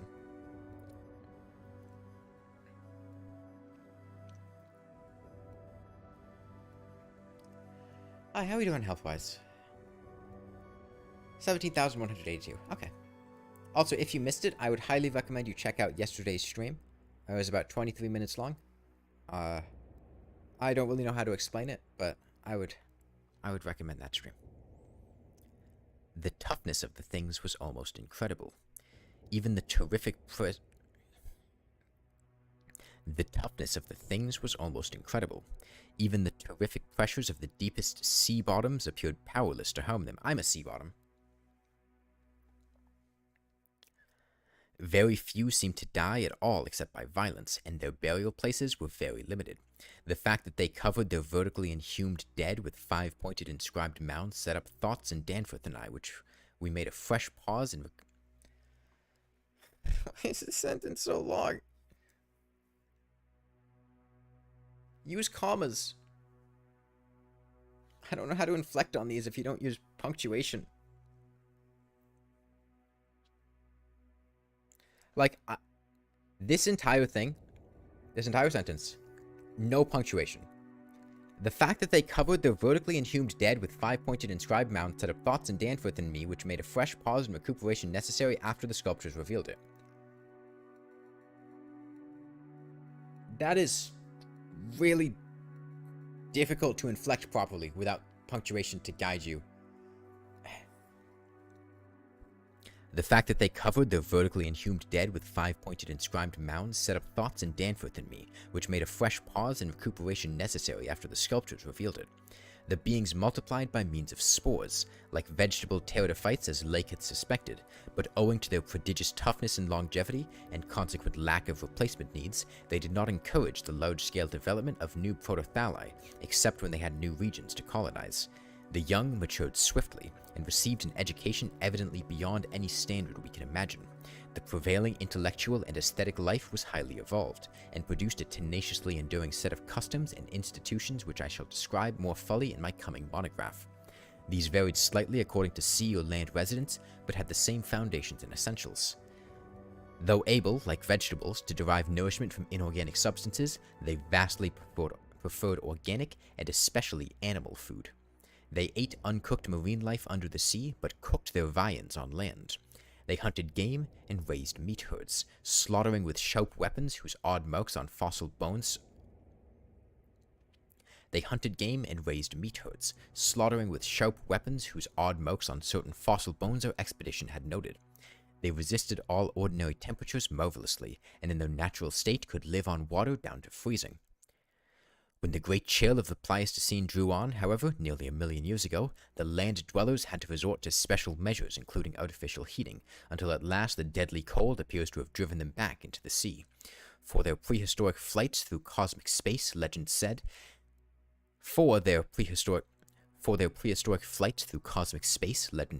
they had absorbed certain chemicals and became almost independent of eating, breathing, or heat conditions, but by the time of the Great Cold they had lost track of the method. In any case, they could not have prolonged the artificial state indefinitely without harm. Being non-pairing and semi-vegetable in structure, the Old Ones had no biological basis for the family phase of mammal life, but seemed to organize large households on the principles of comfortable space utility and, as we deduced from the pictured occupations and diversions of co-dwellers, congenial mental association. In furnishing their homes, they kept everything in the center of huge rooms, leaving all the wall spaces free for decorative treatment. Lighting, in the case of the land inhabitants, was accomplished by a device probably electrochemical in nature. Both on land and underwater, they used curious tables, chairs, and couches like cylindrical frames, for they rested and slept upright with folded down tentacles. Both on land and underwater, they used curious tables, chairs, and couches with cylindrical frames, for they rested and slept upright with folded down tentacles, and racks for the hinged sets of dotted surfaces forming their books. You wanted to play Don't Dig Up and made a world loaded in a basic seed, 15 minutes making a large world gone? Oh yeah, that's really annoying. You can usually tell if you're making a special seed correctly because the world gen's screen will appear differently. Don't Dig Up, I think, has special music, and the background gets all, like, starry. For the Worthy has the backwards text. Drunk has the string of numbers. The Constant has the visual effect. So if you're trying to make a special seed and it's not showing up properly, and it doesn't look right there, you probably used the wrong thing. You were talking on Discord and not paying attention. That's fair. Yeah, large world generation times can be quite brutal. Especially if you're on a weaker system.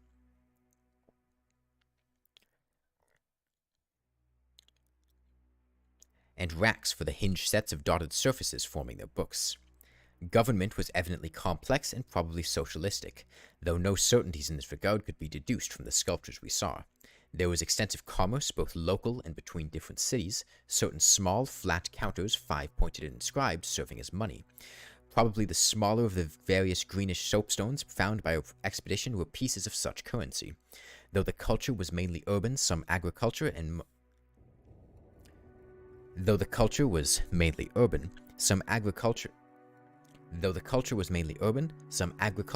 much stock raising existed. Mining and a limited amount of manufacturing were also practiced. Travel was very frequent, but permanent migration seemed relatively rare except for the vast colonizing movements by which the race expanded. For personal locomotion, no external aid was used, since in land, air, and water movement alike, the Old Ones seemed to possess excessively vast capacities for speed. I'm not making any damage? Making or taking? Oh, yeah, the tape. Hold on. I gotta fix that. Tape got a bit loose. How much defense I have? 117. Okay, that should fix it. We're almost in phase 2 now, though. 13,800, I think, is the number for for spasmodism, which is the one we care about. Retinaser we can pretty much ignore. Doesn't matter too much. About 3,000 more, and we'll be in spas's second phase.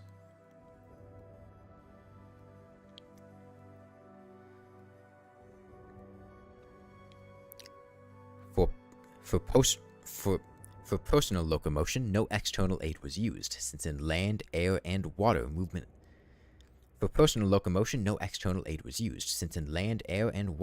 alike, the Old Ones seemed to possess excessively vast capacities for speed. Loads, however, were drawn by beasts of burden, shoggoths under the sea, and a curious variety of primitive vertebrates in the later years of land existence. These vertebrates, as well as an infinity of other life forms, animal and vegetable, marine, terrestrial, and aerial, were the products of unguided evolution acting on life cells made by the Old Ones but escaping beyond their radius of attention. They had been suffered to develop unchecked because they had not come in conflict with the dominant beings. Bothersome forms, of course, were mechanically exterminated. It interested us to see in some of the very last and most decadent sculptures a shambling primitive mammal, used sometimes for food and sometimes as an amusing buffoon by the land dwellers, whose vaguely simian and human foreshadowings.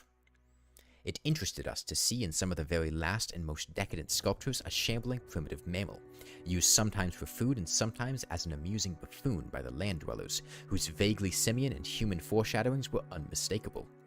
In the building of land cities, the huge stone blocks of the high towers were generally lifted by a vast winged pterodactyl.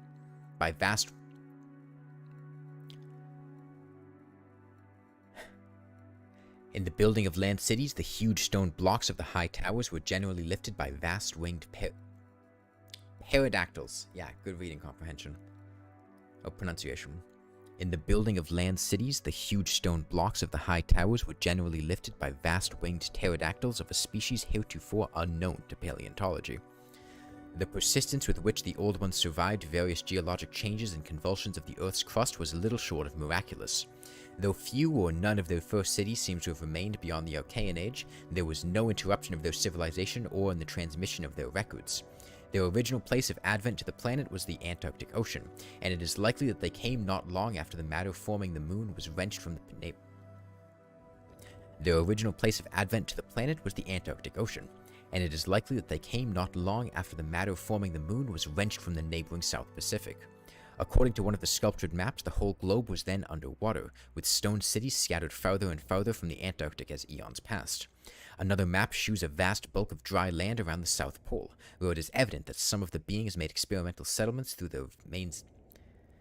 Another map shews a vast bulk of dry land around the South Pole, where it is evident that some of the beings made experimental settlements, though their main centers were transferred to the nearest sea bottom. Later maps which displayed this landmass as crafting. Oh, we're not killing the twins in 44 minutes, Miriam. What may not be immediately evident right now is we're probably not even 20% of the way done with the fight. Our damage is going to plummet as soon as we hit phase 2. Their defense goes up, and our ability to hit them goes down. We will not be doing 5 damage a hit in phase 2. Another map shews a vast bulk of dry land around the South Pole, where it is evident that some of the beings made experimental settlements, though their main centers were transferred to the nearest sea bottoms. Later maps which display this landmass as cracking and drifting, and sending certain detached parts northward, uphold in a striking way the theories of continental drift lately advanced by Tyler, Wegner, and Joly. With the upheaval of new land in the South Pacific, tremendous events began. Some of the marine cities were hopelessly shattered, yet that was not the worst misfortune. Another race, a land race of beings shaped like octopi, and probably corresponding to the fabulous pre-human spawn of Cthulhu, soon began filtering down from cosmic infinity and precipitated a monstrous wharf which for a time drove the Old Ones wholly back to the sea, a colossal blow in view of the increasing land settlements. Later peace was made and the new lands were given to the Cthulhu spawn whilst the Old Ones held the sea in the older lands. New land cities were founded, the greatest of them in the Antarctic, for this region of first arrival was sacred. From then on, as before, the Antarctic remained the center of the Old Ones' civilization, and all the discoverable cities built there by the Cthulhu spawn were blotted out. Then suddenly, the lands of the Pacific sank again, taking with them the frightful stone city of Riley, taking with them the frightful stone city of Riley, and all the cosmic octopi, so that the Old Ones were again supreme on the planet except for one shadowy fear, about which they did not like to speak. At a rather later age, their cities dotted all the land and water areas of the globe, hence the recommendation in my coming monograph that some archaeologists make systematic borings with Peabod's type of apparatus in certain widely separated regions. The steady trend down the ages was from water to land, a movement encouraged by the rise of new land masses, though the ocean was never wholly deserted.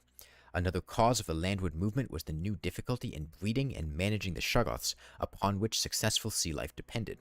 With the march of time, as the sculptors sadly confessed, the art of creating new life from inorganic matter had been lost, so that the Old Ones had to depend on the molding of forms already in existence. On land, the great reptiles proved highly tractable, but the shoggoths of the sea, reproducing by fission and requiring a dangerous degree of accidental intelligence, presented for a time a formidable problem. They had always been controlled through the hypnotic suggestion of the Old Ones and had modeled their tough plasticity into various useful temporary limbs and organs, but now their self-modeling powers were sometimes exercised independently, and in various imitative forms implanted by past suggestion. They had, it seems, developed a semi-stable brain, whose separate and occasional stubborn volition echoed the will of the Old Ones without always obeying it.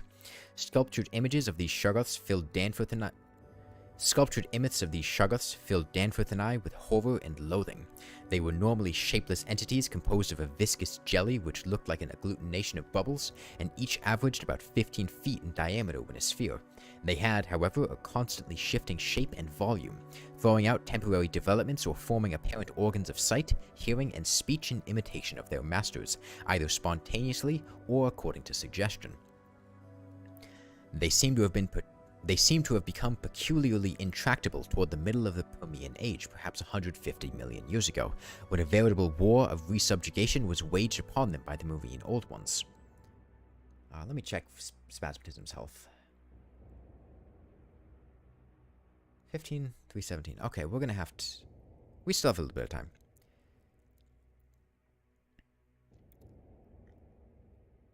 Pictures of this war, and of the headless, slime-coated fashion in which the shoggoths typically left their slain victims, held a marvelously fearsome quality despite the intervening abyss of untold ages. The Old Ones had used curious weapons of molecular disturbance against their rebel entities, and in the end had achieved a complete victory.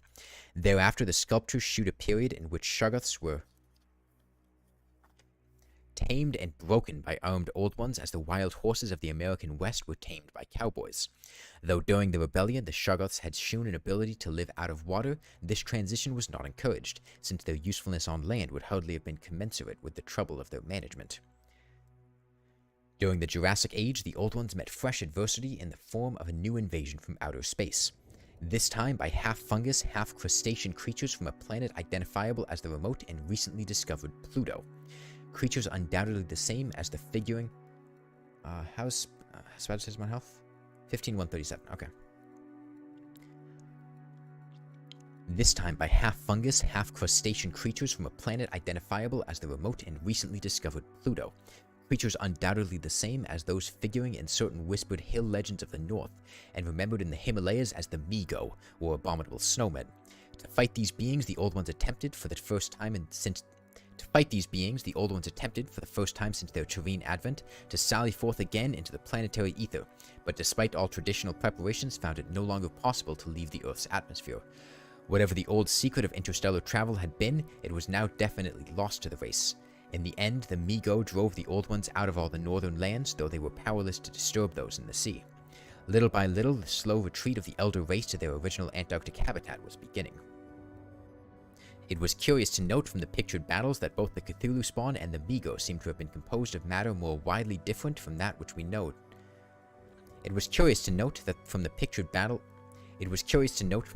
battles that both the Cthulhu spawn and the Migo seem to have been composed of matter more widely different from that which we know then. Oh, God, this sentence. God, this sentence. About 1,000 more. It was curious to note from the pictured battles that both the Cthulhu spawn and the Migo seem to have been composed of matter more widely... I knocked my mic there. It was curious to note from the pictured battles that both the Cthulhu spawn and the Migo seem to have been composed of a matter more widely different from that which we know than was the substance of the Old Ones. From that which we know then was the... I don't even know how to inflect that sentence. More widely different from that which we know... Then was okay. I get it now. It was curious to note from the pictured battles that both the Cthulhu spawn and the Migo seem to have been composed of a matter more widely different from that which we know then was the substance of the Old Ones. They were able to undergo transformations and reintegrations impossible for their adversaries, and seem therefore to have originally come from even remoter gulfs of cosmic space. The Old Ones, but for their abnormal toughness and peculiar vital properties, were strictly material, and must have had their absolute origin within the known space-time continuum, whereas the first sources of the other beings can only be guessed at with bated breath. All this, of course, assuming that the non-terrestrial linkages and the anomalies ascribed to the invading foes are not pure mythology. Conceivably, the Old Ones might have invented a cosmic framework to account for their occasional defeats, since historical interest and pride obviously formed their chief psychological element. It is significant that their annals failed to mention many advanced and potent races of beings whose mighty cultures and towering cities figure persistently. It is significant that their annals failed to mention many advanced and potent races of beings whose mighty cultures and towering cities figure persistently in certain obscure legends. The changing state of the world through long geologic ages appeared with startling vividness in many of the sculptured maps and scenes. In certain cases, existing science will require revision, while in other cases its bold deductions are magnificently confirmed. As I have said, the hypothesis of Taylor, Wegner, and Joly that all the continents are fragments of an original Antarctic landmass which cracked from centrifugal force and drifted apart over a technically viscous lower surface, a hypothesis suggested by such things as the complementary outlines of Africa and South America, and the way the great mountain chains are rolled and shoved up, receives striking support from this uncanny source. Maps evidently shewing the Carboniferous world of 100 million years or more ago. God. This is a lot to read. We're gonna stop reading soon and focus on spasmatism because I don't think we'll be able to AFK phase 2. We'll have to actually start moving because this damage goes up a bit. Let's finish off the rest of this page. Maps evidently shewing the Carboniferous world of 100 million years or more ago displayed significant rifts and chasms destined later to separate Africa from the once continuous realms of Europe, then the Volusia of hellish primordial legend, Asia, the Americas, and the Antarctic continent. Other charts, and most significantly one in connection with the founding 50 million years ago of the vast dead city around us, shewed all the present continents well differentiated, and in the latest discoverable specimen, dating perhaps from the Pliocene age, the approximate world of today appeared quite clearly despite the linkage of Alaska with Siberia, the North America with Europe through Greenland, and of South America with the Antarctic continent through Gramland. The fuck is Gramland? In the Carboniferous map, the whole globe, ocean floor and rifted landmass alike, bore symbols of the Old One's vast stone cities, but in the later charts the gradual recession toward the Antarctic became very plain. The final Pliocene specimens shewed no land cities except on the Antarctic continent and the tip of South America, nor any ocean cities north of the 50th parallel of south latitude. Knowledge and interest in the northern world, save for a study of coastlines probably made during long exploration flights on those fan-like membranous wings, had evidently declined to zero among the Old Ones. Destruction of cities through the upthrust of mountains, the centrifugal rending of continents, the seismic convulsions of land or sea bottom, and other natural causes was a matter of common record, and it was curious to observe how fewer and fewer replacements were made as the ages wore on. The vast dead megalopolis that yawned around us seemed to be the last general center of the race, built early in the Cretaceous age after a titanic earth buckling had obliterated a still vaster predecessor not far distant. It appeared that this general region was the most sacred spot of all, where reputedly the first Old Ones had settled on a primal sea bottom. In the new city, many of whose features we could recognize in the sculptures, but which stretched fully 100 miles along the mountain range in each direction beyond the farthest limits of our aerial survey, there were reputed to be preserved certain sacred stones forming part of a certain... Let's just restart the sentence. In the new city, many of whose features we could recognize in the sculptures, but which stretched fully 100 miles along the mountain range in each direction beyond the farthest limits of our aerial survey, there were reputed to be preserved certain sacred rooms forming part of the first sea-bottom city, which were thrust up to light after long epochs in the course of the general crumpling of strata. Okay. That is the end of Chapter 6. We are now on Chapter 7, and Spasmatism is about to enter Phase 2. So we are going to cut the reading there for now. Perhaps when the time comes to Retinazer, we'll be able to continue reading, but we will need to begin dealing with Retinazer. So what I'm going to do is go ahead and rebind attack and movement so I can properly move my character in the event that I need to. Left, use item. So 13,800 is when he switches phases. And I'm really not sure. Hang on, let me, I'm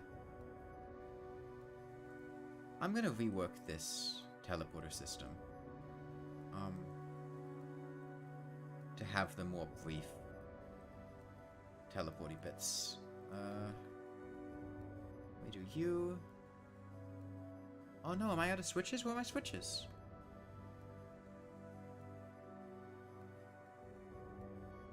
Hold on. Did I not test this fight ahead of time? No. That could be a problem. Hold on.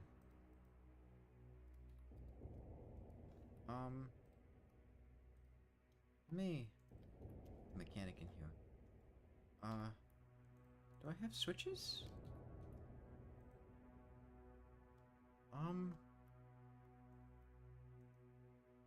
Oh, there they are. They must have quick stacked, right? Quick stack.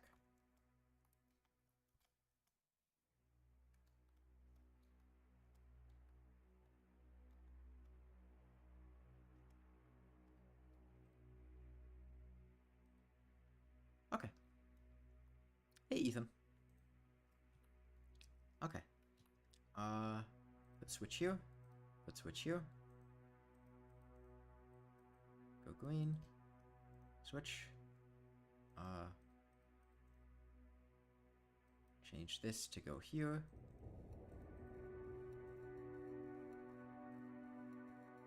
Put one here.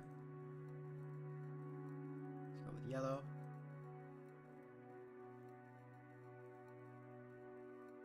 Got these.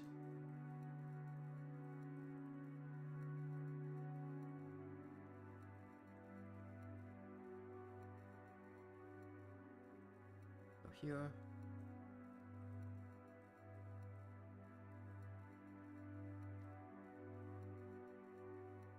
Okay, and almost.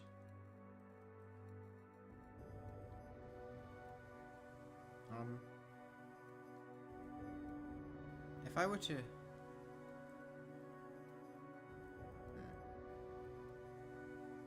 Oh, hold on, I'm putting down 2 wires here.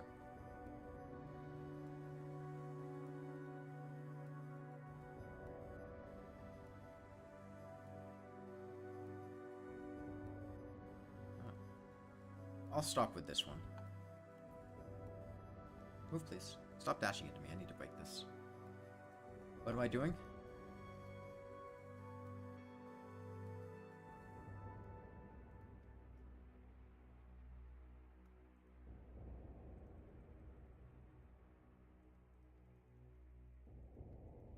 Hold on. This one doesn't seem to like smoke cursing, so we're gonna...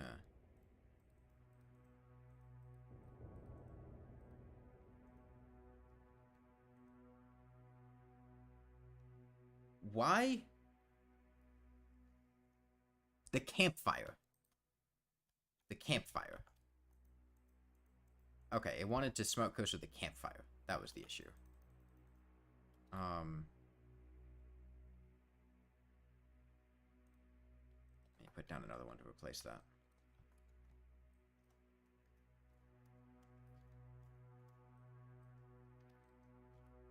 Okay. Stop. Do that. Okay. Let's see how this plays out. I'm also gonna turn on sound a little bit and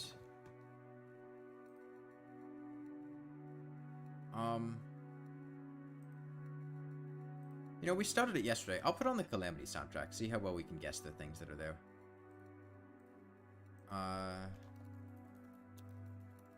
It's a little bit annoying because everything in the Calamity soundtrack is like 5 minutes long, but this is going to take a while.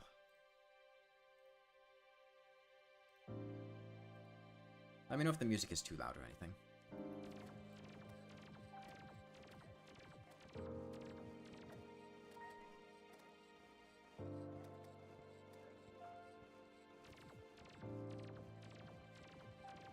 For now? Okay. I'm also going to Shuffle the play. The fuck was that? Shuffle the play. Let's see if I can actually guess where these songs came from. This is the title music for Calamity. That one's easy.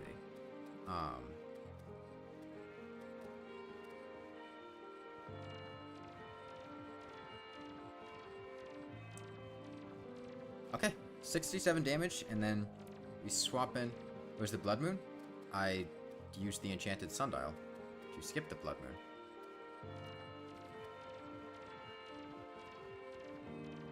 Okay, we switch Blaine for Sharptooth.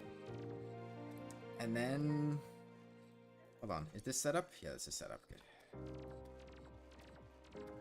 Okay, here we go.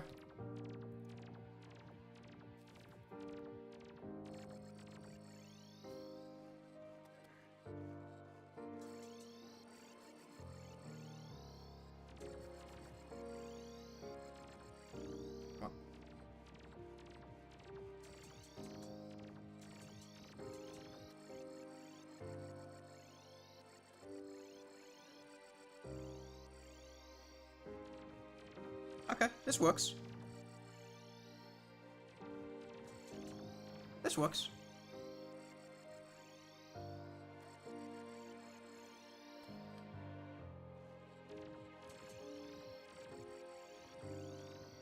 He does hit kind of hard, though. So we have to manage our HP a little bit.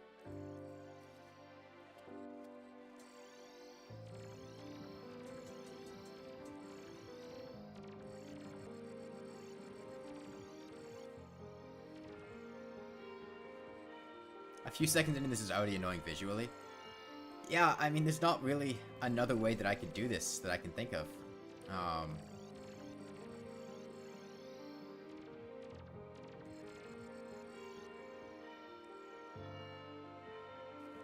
Why does he not use iFire? Because there's blocks between me and him. Although I had an idea that I might consider, depending on how bored of Calamity soundtrack I get.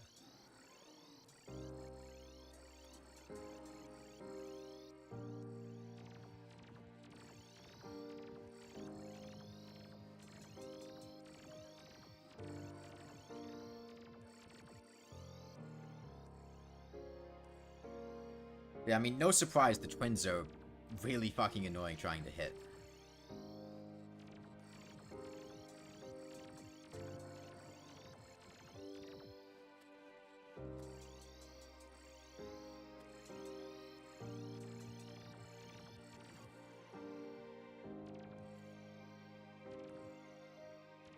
I was considering,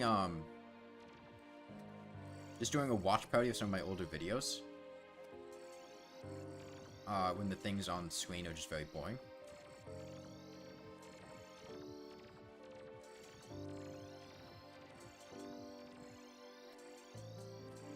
Yeah, unfortunately, we can't AFK this, so we can't keep reading.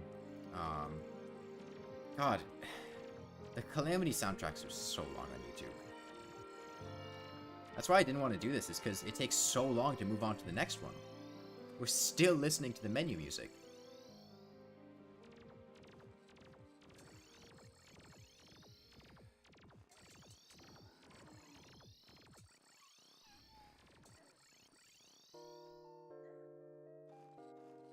What is this?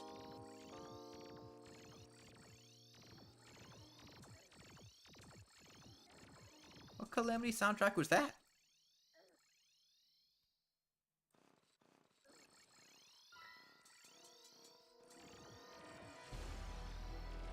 I got no idea what this is. It's the outro. He has an outro jingle on his Calamity music. What? What?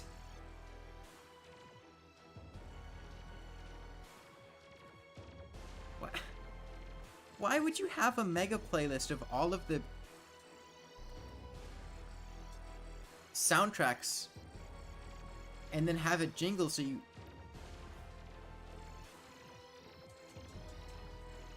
What? That makes no sense, right? Like, you want to listen to the soundtracks, but then they added a jingle to... How are they not despawning? This is the, Okay, yeah. This is Don't Dig Up.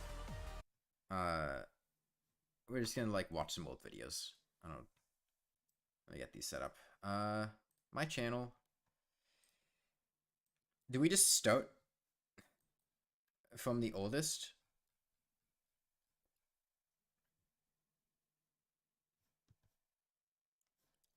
Let me do a window capture for here.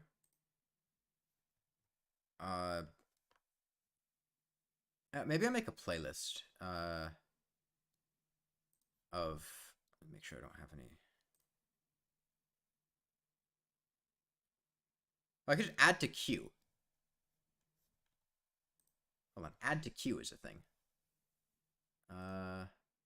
Add to queue, add to queue, add to queue. We'll just go through all of them. Except for the, you know, old streams. Add to queue, add to queue, add to queue, add to queue, add to queue, add to queue, add to queue, add to queue, add to queue, add to queue, add to queue, add to queue, add to queue, add to queue, add to queue, add to queue, add to queue, add to queue, add to queue, add to queue. We'll go with that for now. How do I actually? Okay. And then I think what I'll do is She's over there. maybe I kind of want it to be like. Sure we don't get too far away from her, because she'll Actually, maybe I just bring put Terraria on there just quieter. Well, I shuffled the playlist, Merly. Game Capture 5 is Terraria. So if I put this up here, but then just make this smaller. And then bring this over here maybe and full screen it. Actually, maybe I full screen it in the background of... Let's put this on high quality. Will this work? What about the fight? I'll be doing the fight. I'm just... Please remove... Oh, okay, it's just still doing pop-ups. I mean, the fight's going on. The fight's just going on down here. Let me turn down in-game volume a bit. This was a very old highlight. Oh, it stopped playing. What the fuck? Wait, did it stop playing? Yeah, it did until I alt-tabbed. Okay, I could... Hold on. If I do this, I think I should be able to... Okay. Is this visible now? I can't see OBS anymore, but... Can you see the video playing fine? This is the thing. You can see it? Okay. Yeah, this was from a very old stream that I did back when I streamed on Twitch, like several years ago. From the original Handguns Only challenge. It was on Master Mode. I was considerably worse at the game than I was then, than I am now. The twins are not visible.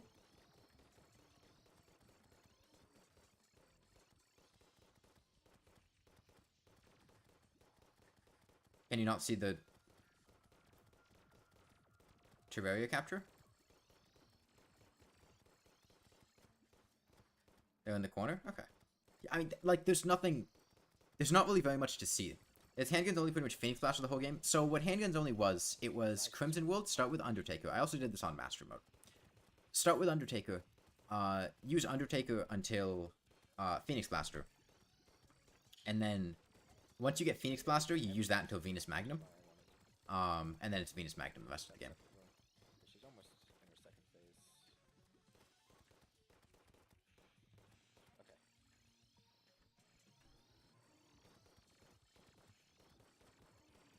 I'm just gonna focus down her.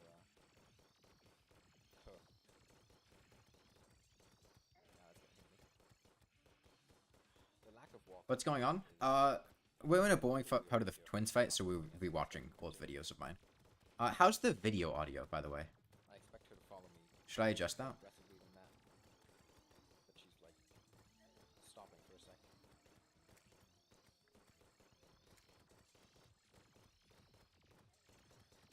The handgun only was the easiest low damage challenge in. It's a bit quiet? Okay. I think the video itself might also just be a bit quiet, but let me... I'm used to. I think I'm used to having lightning boots. How's something like that? A little speed buff.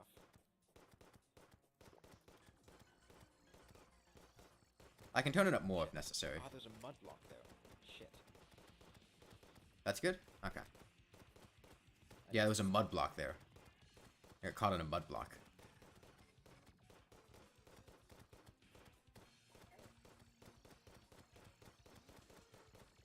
Yeah, this was, Does she speed up? Can't tell. this was back when I was streaming on Twitch, like I was talking. I mean, I do it enough that it's not that cringe, Dvorak. That fucking block. Damn it. This is going fairly well, too. I'm pretty sure nobody was watching this stream when I was streaming this. Which is part of why I stopped streaming on Twitch.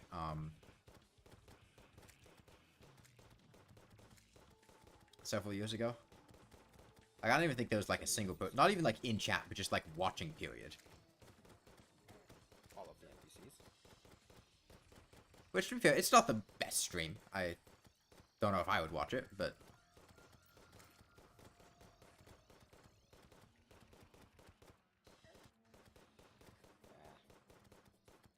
Here's an... Yeah, this was back when I used the, Oh, you can also tell I'm much worse at the game because I actually almost die here.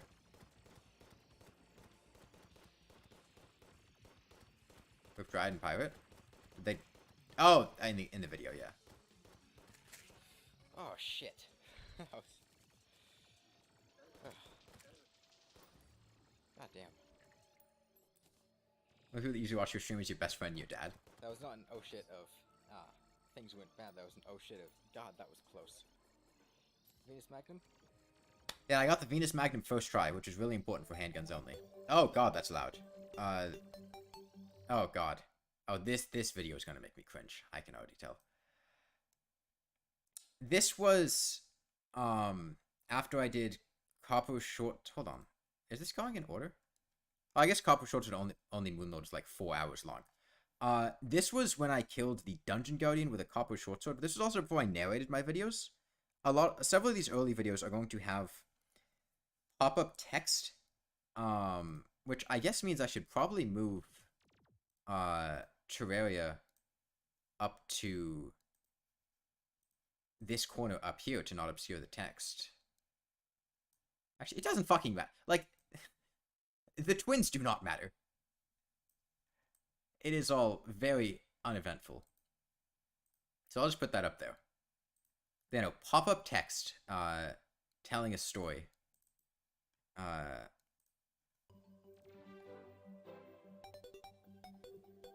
And this was when I was trying very hard with the text to make it seem cool. Probably a little bit too hard. But this was a really cool world gen. Living tree going straight down into, the dungeon, which you do not get very often at all. Like, this generated this way. I didn't make this.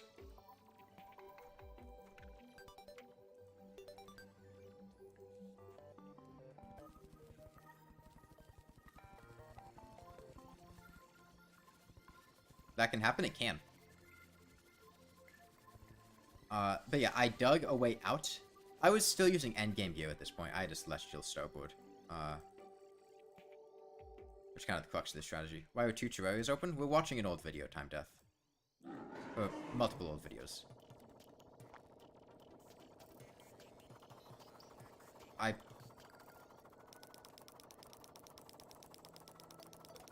I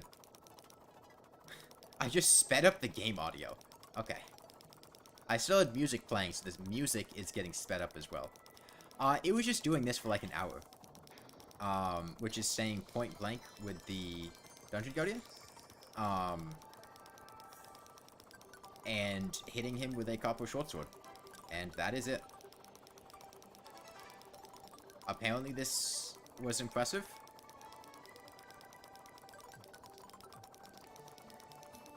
The music speedrun does go hard.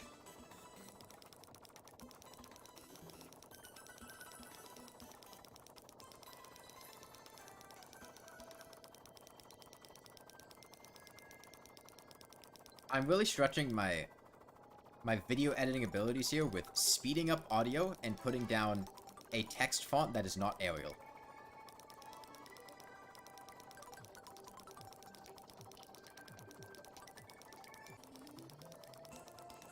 This took a long time. As evidenced by gradually going through a lot of different soundtracks as we fly across the world. It might have been more than an hour. Honestly, I don't really remember. This is also, I think, like the only time I've ever killed the Dungeon Guardian. I don't ever fight the Dungeon Guardian. This was my first time killing the Dungeon Guardian.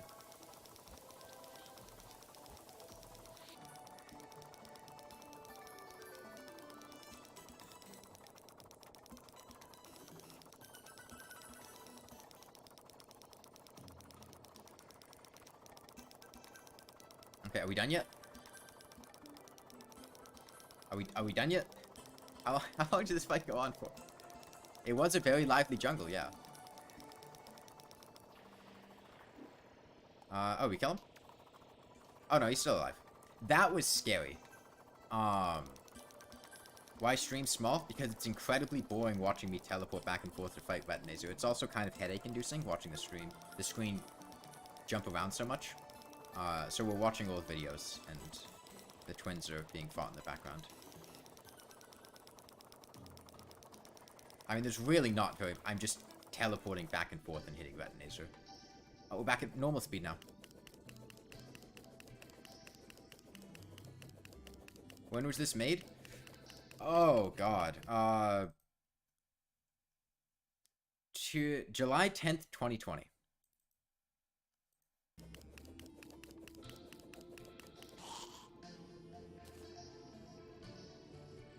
Okay.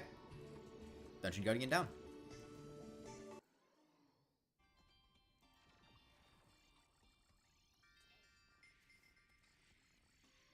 Oh shit, we got a real story now. This oasis hides a terrible secret. Sealed by the... Wait, I couldn't read it. Sealed by the Queen Bee, something something provoke her wrath. Woe to the traveler who provokes her wrath.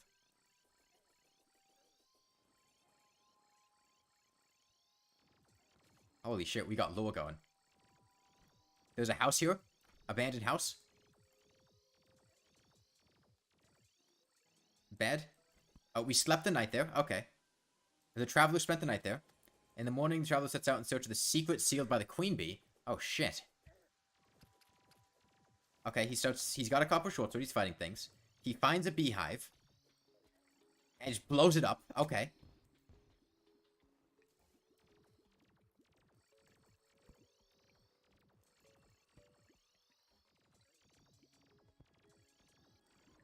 I'm still shit at building houses. Fearing for his life, he returns to safety of the oasis, unaware of the Queen's fight. This was right after 1.4 where they made Queen Bee not despawn. That was the premise of this whole thing. Also, I will have you know, I think those desert pillar things do not look that bad. Okay? Like this, the actual arena itself, I like that. I think that looks nice.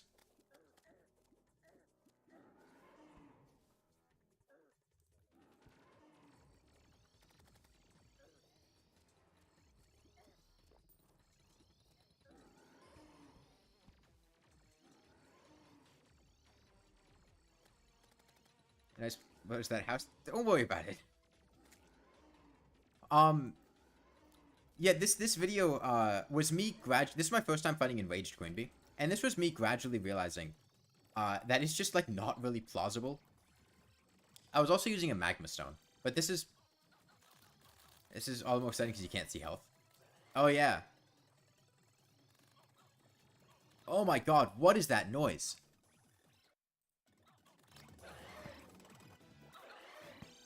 Whatever I used to speed these up, I did not properly pitch correct them. So as they got faster, they got high speed.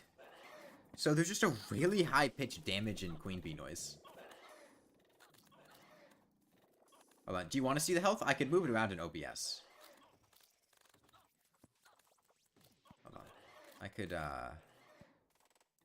put this... Maybe down to there would work.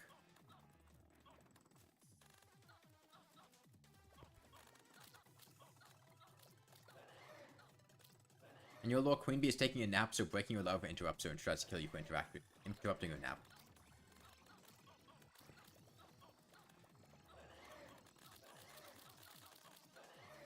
Is that like squirting noise? It's the bees dying, but it sounds like...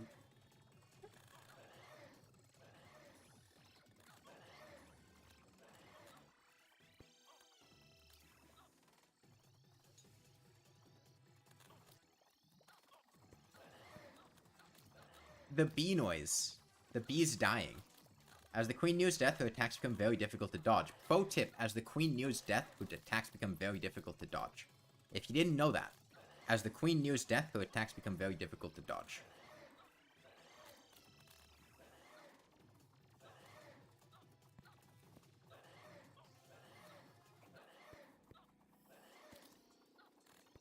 It seems that luck is on his side as the heavens rain down a star on the queen. That's right, I got a falling star to hit Queen Bee and that, like, nuked her HP. I remember that. Should I turn up my mic, by the way? I had it turned down when I was reading.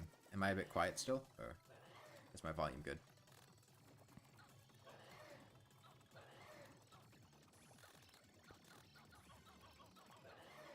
Queen Bee stars only. At this point, dodging is near impossible. Yeah, this is the point where I shifted to just tanking bees.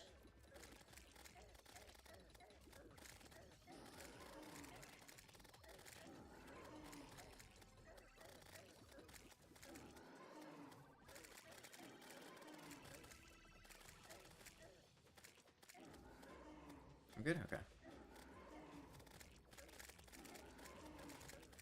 Well, you know the squirting that Queen Bee does? Where the bees, like, she squirts at the bee when you... They're, like, juicy, and you... Hold on.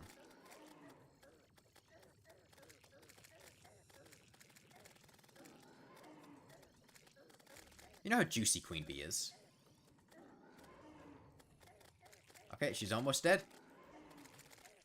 14 HP. This was before they buffed the Magma Stone, by the way. This was back when it was just on fire.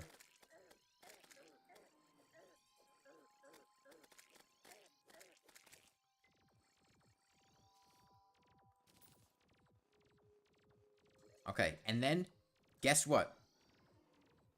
Oh, I also did this... Right. I did this with pre-boss gear. That was the thing. I was using Platinum Armor and a Bazoar and a bunch of pre-boss gear.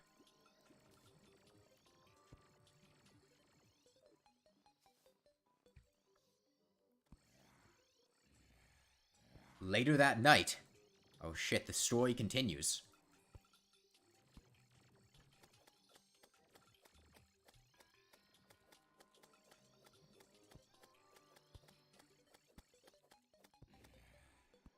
Oh my god, the honey is gone from the oasis! What the fuck? There's a teleporter down there? Oh my god! Oh my god! What is this? What is this? There's molten armor? There's a switch? Oh my god, it's a cliff. It fades to black.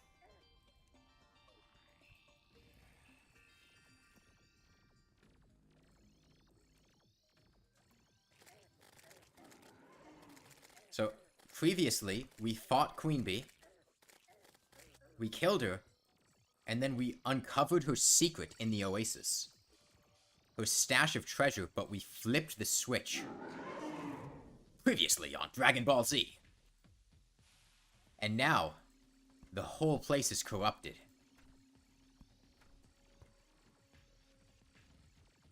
It's filled with honey again, though. The right half is corruption, the left half is crimson. The evil you unleashed will spread. Oh, no, let me stop. Hold on. The evil you unleashed will spread endlessly, tainting the world with its foul essence. You must slay the four keepers to purge it from existence. Return to the oasis and Or something. I don't know. speak to the weaponsmith, and he will forge your sword into the blade of a hero. 1080p 60, yeah. Oh shit, we no longer have a broken copper short sword. Oh my god, it's a legendary copper short sword! The keepers are cowardly creatures. They will flee at the sight of the sun if their territory is left or in the face of defeat.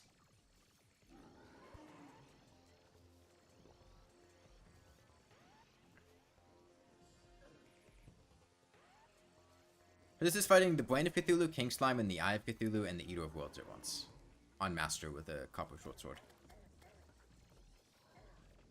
The reason I had to reforge it to Legendary, by the way, is because, like, it just wasn't possible to do enough damage with a broken one to kill the Eye by the end of the night. I had to do Legendary to not fail to time. The Eye is a fickle being. At dawn's first light, it will flee.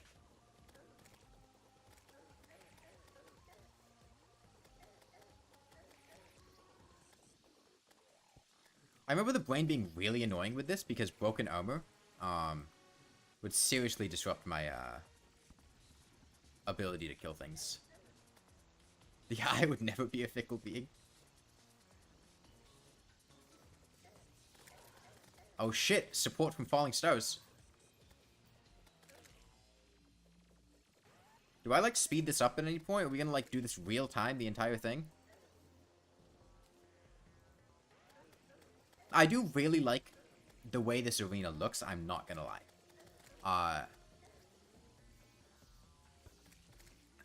I really like the... I'm still fighting the twins, it's up in the top right corner. The half crimson, half corruption, everything painted, desert pillars. I was proud of this arena. Ignore the house, okay? The house doesn't count, but...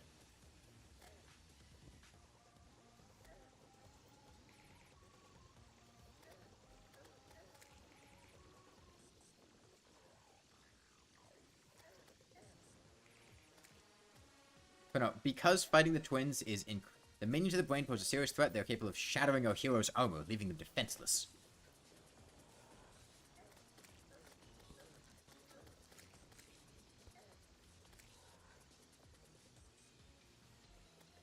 But yeah, no, the fight itself is incredibly boring. By the way, Spasmatism is currently on 13,208 HP. We have done 600 damage to Spasmatism in the second phase. That's the pace we're going at, just to let you know. We are certainly not getting through him today. I mean, we're not killing the twins, but I mean we're not even getting through Spasmatism today.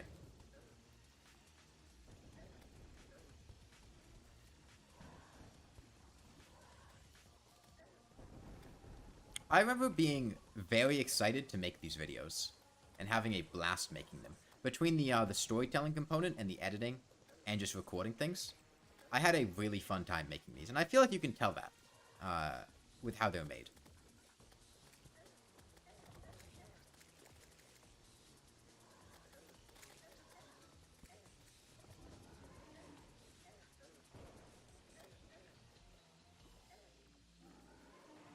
Damn, we're still on the Eye of Cthulhu, huh? Has this whole thing been unedited? Did I just put this whole... How long is this video? God, this is a long-ass video. What the fuck? I mean, I could have just... Not... Like, I could have cut out parts of this, you know? I think that would have been... I don't think we would have missed that much if I cut out, like, half of this.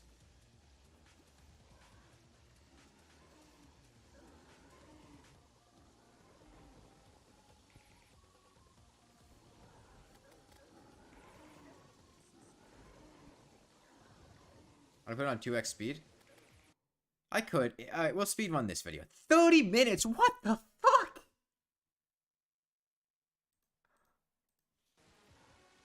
I really just put the whole ass thing up there.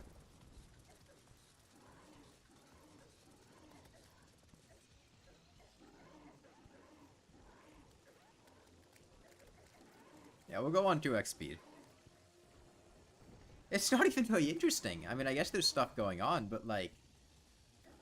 Was I that concerned that somebody would have thought I, like, cheated or something? That I wanted to put the whole thing up?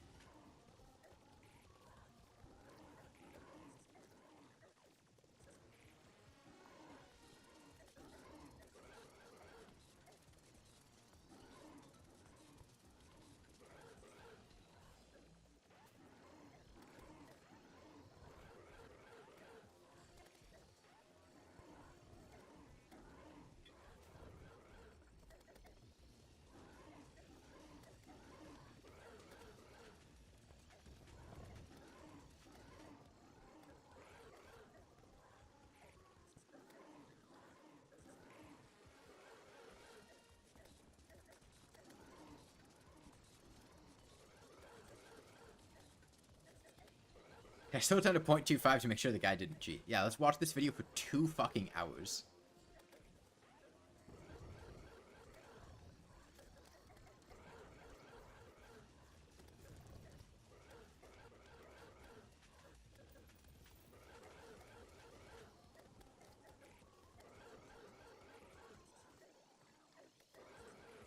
Also, I think this video says that I did this for like 25 subs or something.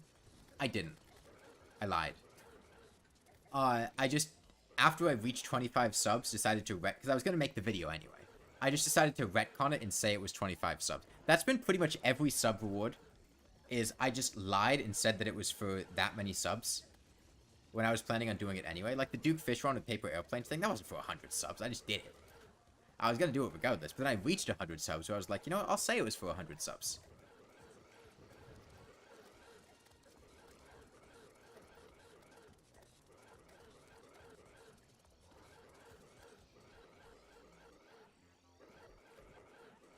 I think the only actual sub rewards I've done have been the hot tub stream at 5k and Dance Pad Terraria.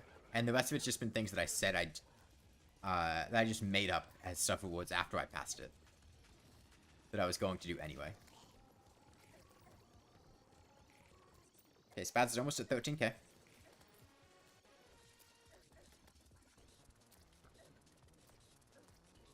It was really close killing the eye. It was not easy killing him in time.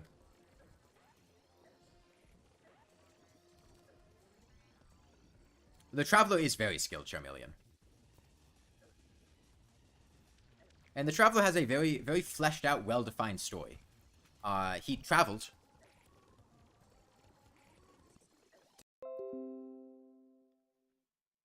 Are we back?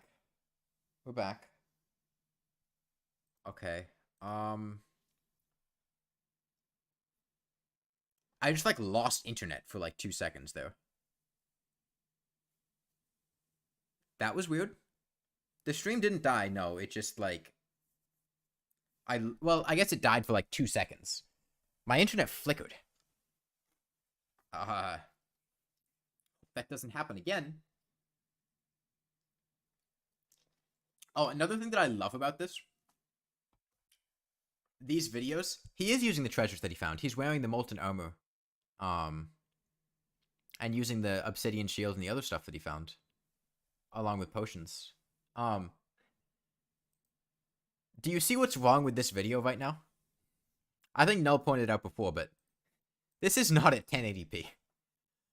I recorded these in 720, and then in the recording software, I accidentally set it to 1080 instead of 720. This is not in 1080. Why is Chippy spamming you with notifications to get hacked? I don't know. I don't follow Chippy.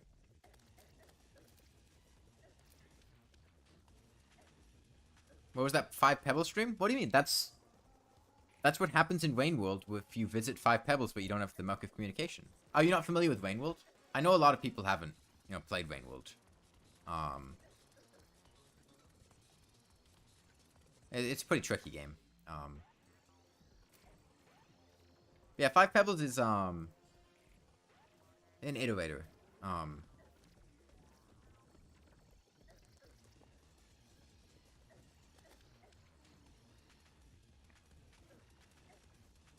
Oh, okay, we got through the brain. The other thing is, the back half of this fight is really fucking boring, because once you kill the brain and the eye, like, the fight's over. You're just there gradually whittling down, the Eater and the King Slime.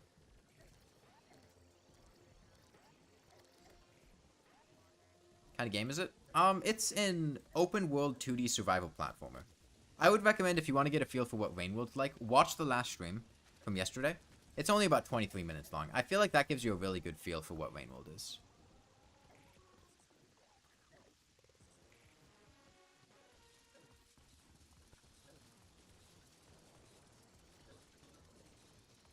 I feel like it covers all the necessary bases, you know? Steam is being weird? Or stream?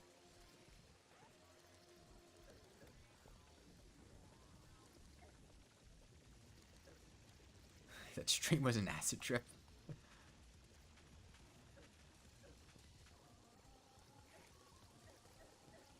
Stream? Is it still being weird? Define weird. What is weird? I lost internet for a moment. Is anyone else having issues with the stream? I can't see OBS right now, so I can't. Because I have the thing full screened on my second monitor to watch the video. What's going wrong with the stream? So I can try to fix it.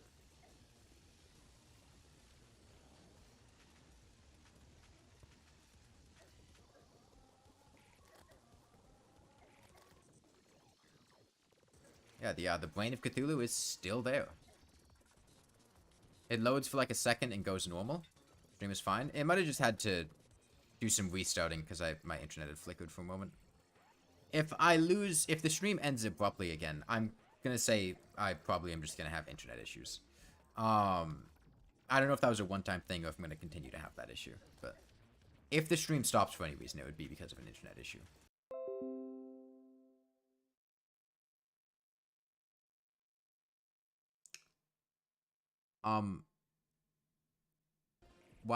Why did... What? Hold on one sec. I'm gonna go check on something. I'm gonna let this play out while this goes on.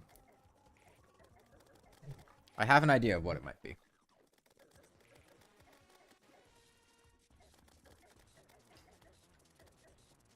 It's not swarming outside or anything. Clear sky, it's not windy.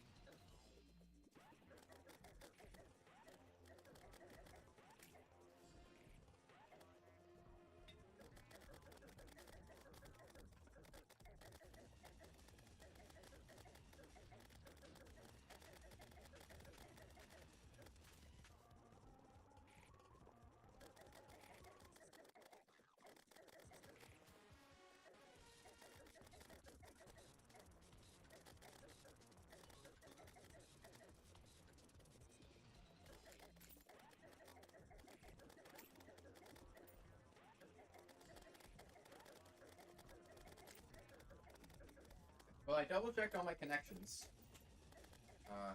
It can't be my router, like, shutting off or something. The Traveler's getting DDoSed. Okay, King Slime just noped out of there in the middle of the fight. Jackass. I'm gonna check, make sure all the Ethernet cables are in. Fully, nice and tight.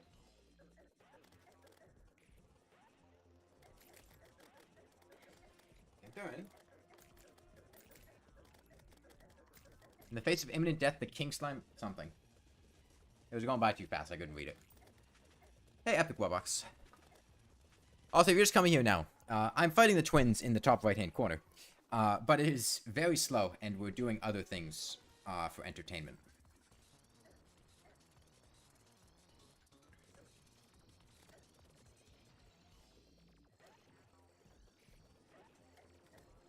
If I wanted to really cringe, I would watch one of the old streams that I put up from back when I streamed on Twitch.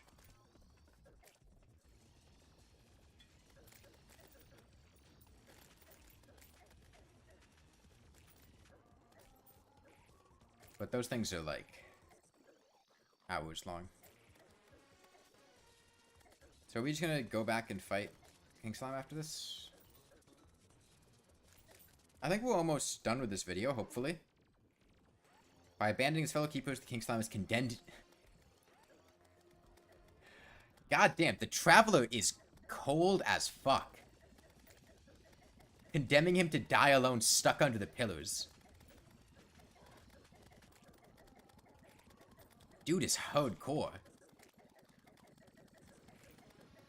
Yeah, you guys know the Traveler. The man who visits places and fights things, but is very strong and powerful but mysterious. The Traveler. Desperation wells up in the king as he escapes and attempts to delay the inevitable.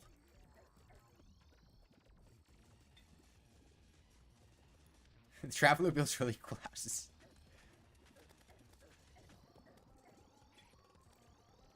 But his efforts are in vain. Our hero will not rest until something. It was going too fast, I couldn't read it.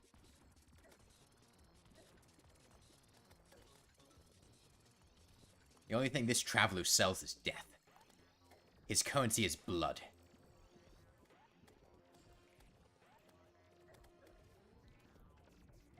You wanna go ahead and finish the fight, though, Traveler? Like, we can move on to watch something else.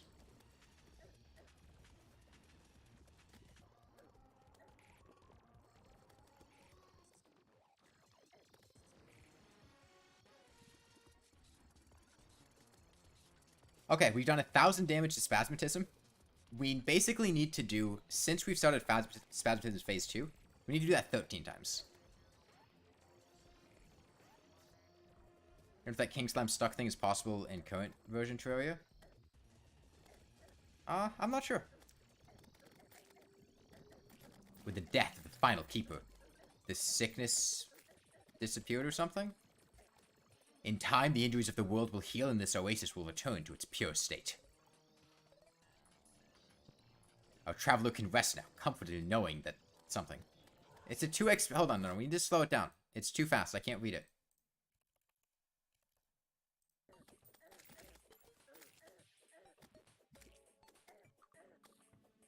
In time, the injuries of the world will heal and this oasis will return to a pure state.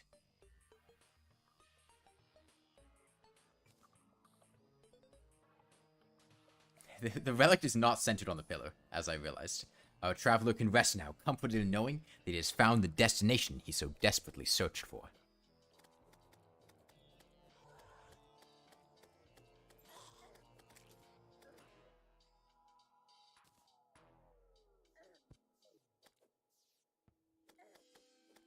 Okay, do you want to put down these relics a little bit faster, Traveler? You have enough defense, they do like no damage to you. Every hero's journey must come to an end, but at every end lies a new beginning. A new hero will rise, and something. Hold on. A new hero will rise, or an aged warrior will take up the blade once more.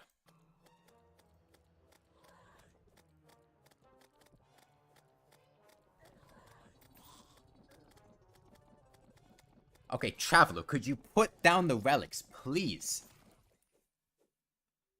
Have you realized they're not going to stop spawning now?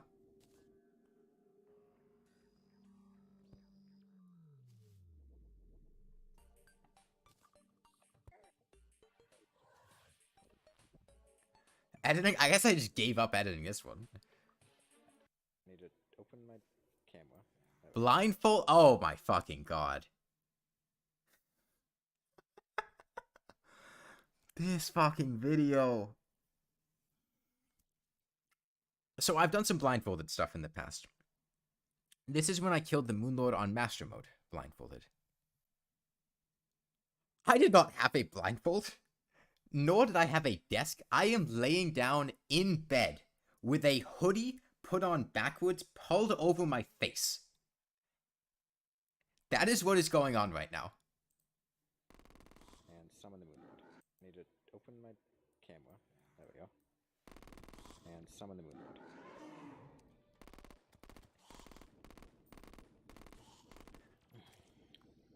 So I watched that.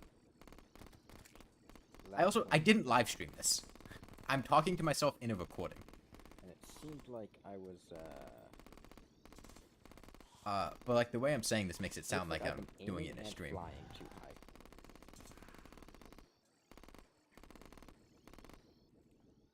At least it works. Yeah. But yeah, before I got my blindfold, I just put a hoodie hood over my face and called that a blindfold. So I need to make sure I aim lower. SDMG? I did it with post Moonlord gear.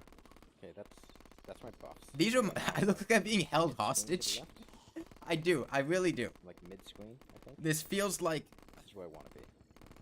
a live stream that would be sent to my family as ransom money is being demanded for me and a gun is being held to my head. Horizontal. There's a guy just off stream with a gun. Any second now.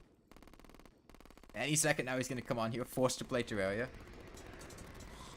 I was mostly just fucking around with these. I was not like trying to do like incredibly difficult hardest possible challenges with Queen Moonlord gear. It's more like, hey, I finished the game, let's fuck around. The voice sounds so different. My voice is a bit different than it was back then, but it's also I had a different mic. My mic was absolute shit, and my voice is also muffled because I'm currently talking from the other end of a hoodie.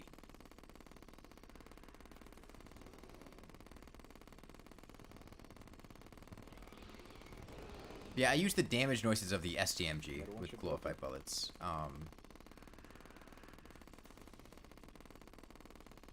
You can't really see what's going on here. I realize, I don't know if I ever actually watched this back. Pretty high, so I want to go down. But like, you can't really see what's going on here because glorified bullets don't show up on the background. Okay, I'm aiming high.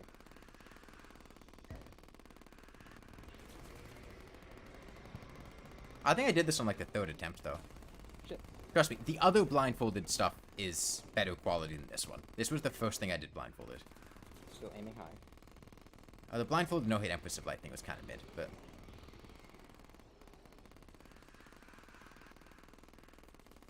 Is that? Did I kill one of the eyes? I don't know, What is did it? you? What? Look at the game. What? What? Use your eyes. A lot of this is just me being confused and then stumbling my way through killing the Moonlord. Thankfully, this video is not 30 minutes long, though. What video of mine do I hate the most? Probably a deleted video. I've gotten rid of a couple of videos that I really didn't like. Then I assume I'm in phase 2. But most of my videos I do like, which is why they're still up. If I didn't like them, they wouldn't be up. Didn't I do paper airplanes? After this, yes. We'll get there. It's in the playlist.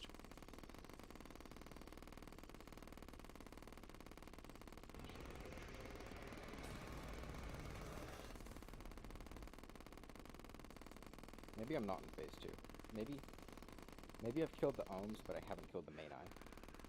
Oh my god. Hold on. What Maybe did you I've just killed say? the ohms, but maybe I'm not in phase 2. Maybe I've killed the ohms, but I haven't killed the main eye. Maybe I'm not in phase 2. Maybe I've killed the ohms, but I haven't killed the main eye. That's not how you pronounce that word, man. Ohms. You're not giving it to a beggar. I might be hitting the edge of the world soon. I want to fly back to the other side. Wait, I want to wait for the, Okay, that was a teleport. Laser? No? I'm hitting something. Oh, that's bad. Terraria Death playthrough? Oh, that's really bad. I dodged it? Okay. I think I thought I was on way less HP than I was. And this was basically the third time that I attempted this. It's really not that difficult to do Moonlord blindfolded with endgame gear. Like I am doing here.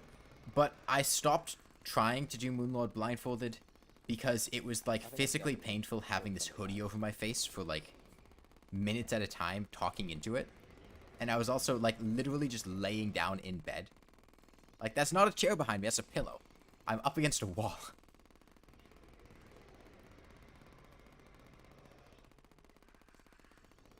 I was also doing this on a laptop. I didn't have a keyboard and mouse. Well, I might have had a mouse, but... How'd you get air? Yeah.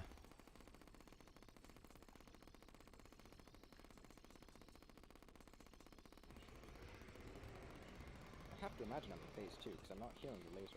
I have to imagine I'm in phase 2. I'm not hearing the laser. How long did it take for me to realize he's dead? Okay, that sounded like grass breaking, so I think I'm close to the ground. Okay, yeah, I'm close to the ground. I fired down and I heard it hit it. So I think this is horizontal. Wait, I killed him. Music change. Oh. Oh my god, the FPS on that webcam. Holy shit. Is this my laptop's built-in webcam? I think it is. Okay, now on Duke Fish Run. I like this video. I'm still at the point of narrating things. Clips from the wiki that say paper airplanes suck, basically.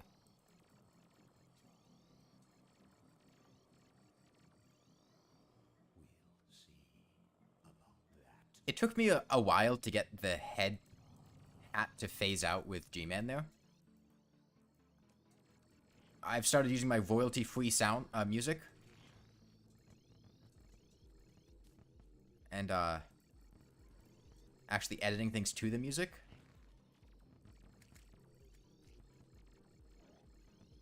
I remember very distinctly when I did this, I made a post about it on the Terraria forums, and there was some guy that was like, it doesn't count because you use the Celestial Starboard. Like, bruh, I'm sitting there to fuck around and have fun, not to follow whatever weird idea you have of legitimacy. I still spent like 16 hours doing it or whatever. Who was the account name? I don't remember.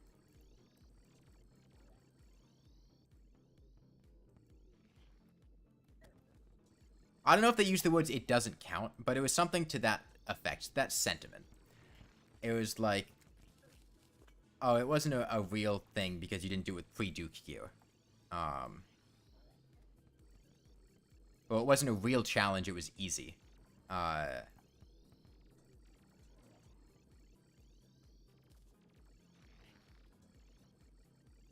It was years ago, I don't remember the exact wording. But I remember the sentiment.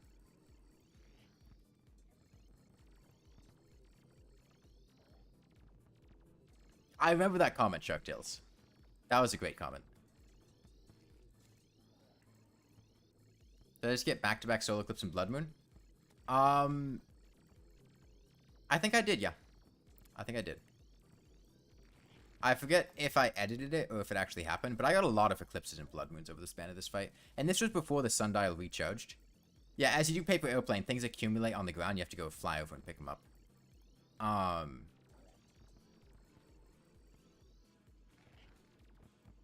I remember there was a point where, like, a clown falls directly on top of me, almost. Oh, music change, phase 2. How's the... I think it's just quiet because it hasn't kicked in yet.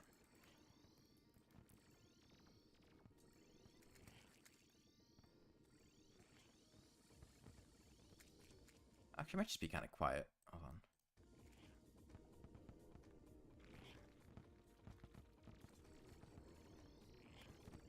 I'm still being held hostage in the making of that video. No.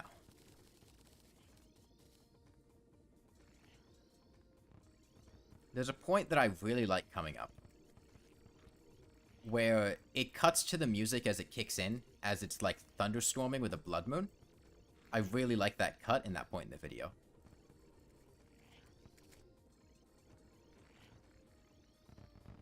It's coming up here.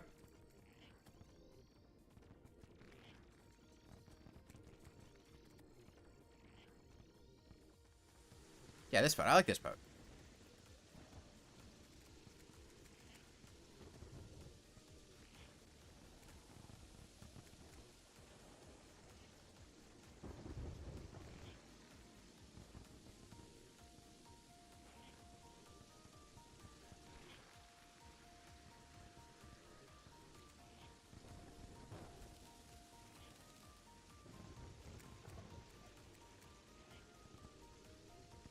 This is also the point where I figured out to turn off the in-game music so that when I played the in-game audio at a high speed, it didn't play sped up music and sound weird.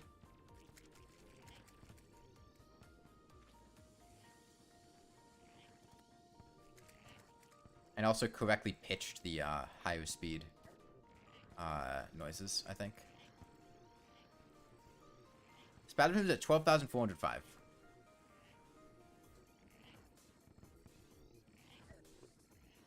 I remember spending a long time in Pretzel Vox, which is like a library of live stream safe music, finding songs to pick out for these videos.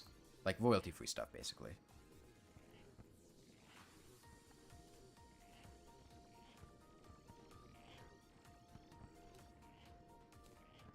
This is also the first appearance of Gerald, who is the character from Handguns Only, who I did the vast majority of those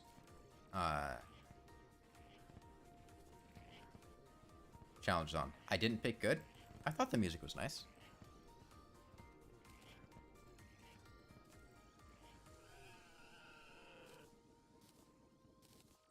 Yeah, with the ocean dyed robes. Yeah, 6 blood moons and a solar eclipse over the course of that fight. And also a pirate invasion. Found something from a mod that said the poster was disrespectful and was deleted. There might have been a warning. Oh, okay.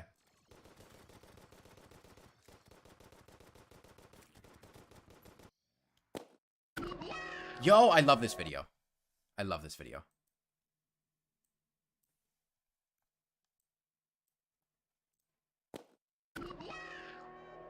That was a big mistake, Skeletor. Not as big as the mistake you're about to make, He-Man. You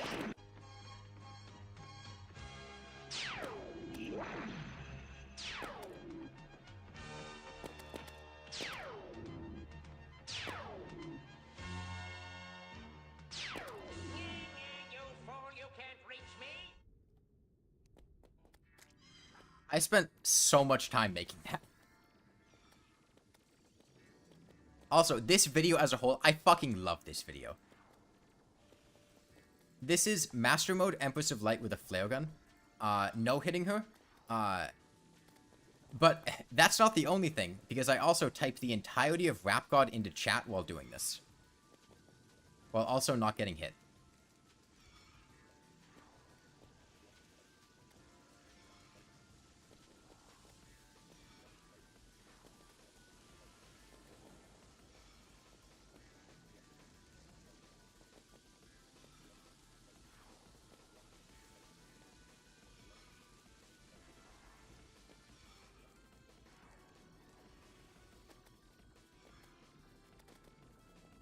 I think this thing as a whole took 80 hours to do. Yeah, I'm still using my mouse and keyboard to fight the twins in the corner. It took me 80 hours, 72 hours of failed attempts, and then the successful attempt was 8 hours. I remember I finished it the day before 1.4.1 dropped, and 1.4.1 also, like, broke the storyboard.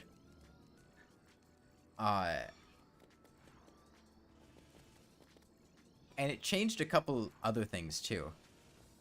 Like 1.4.1 was the update where they changed wyverns to be able to be caught on fire, but I kill a wyvern during this fight. It can't be caught on fire.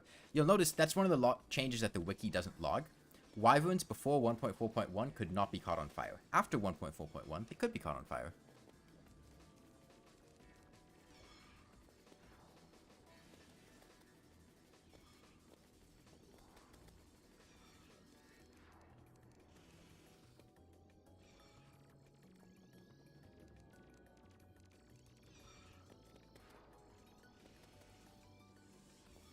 Yeah, this is one of my favorite videos.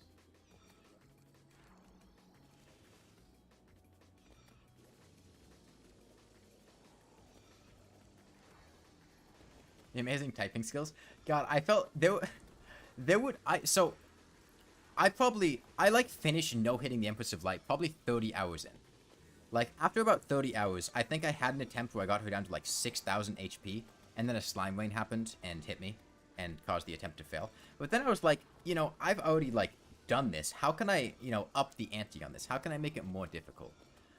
So I was like, well, what if I just typed the entirety of Rap God into chat while doing it? And I spent like the next 50 hours. Yeah, this is the wyvern not being caught on fire. Figuring out how to type in Rap God, like the exact openings and getting my typing. Can't imagine the amount of typos. I think I, like, genuinely restarted the fight if I typoed early on. I didn't end up typoing that much in the grand scheme of things. And if I did typo, I had the rule that I had to make an asterisk and retype the thing.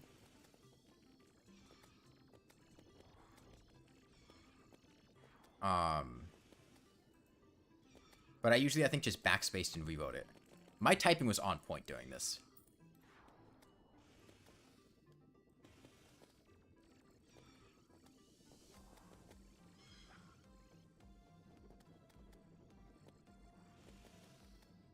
You only write the song once per run? Yeah, it took like an hour to do, I think, ultimately. It's a long song, and the openings to type are not very long. Also, I did not do this on Journey Mode or with T-Edit. I cleared out, like, this entire world with the drill containment unit. Why am I fighting the Empress of Light? We're fighting the twins in the top right corner. But the fight is very boring, so we're watching old videos of mine for entertainment while I do this. We've done about 1,000 damage to the twins. Why did I do that? Why did I do what? Clear out the world? I didn't have T-Edit installed. I also didn't have, like, any Journey Mode characters. Also, if I used Journey Mode, people would have... it's another point of, like, oh, they might have activated Journey Mode powers or something.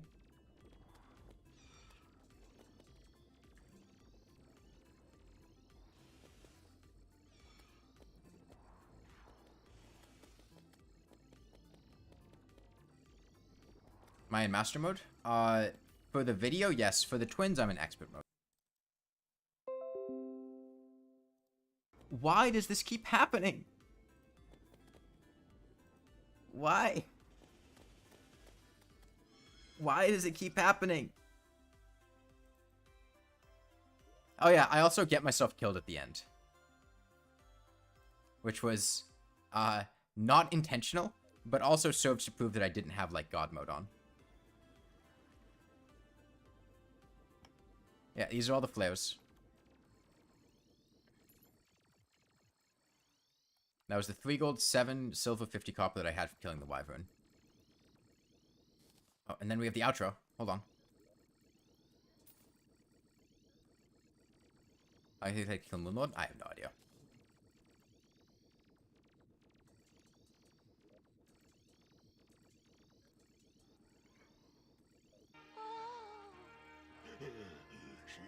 She's fated. Just like a... Oh, I love this. I love this one, too. This is when I no-hit the Empress of Light with no armor or accessories, just using a grappling hook on Master Mode.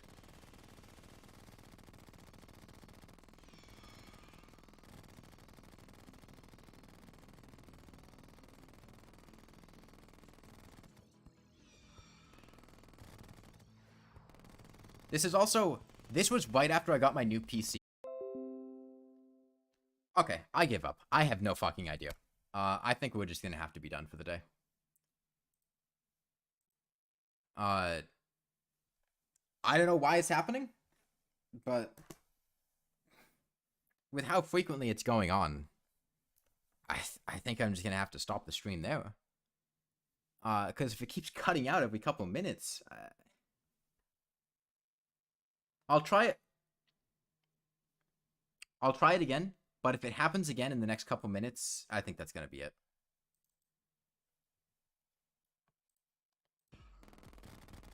But I'll try to keep going.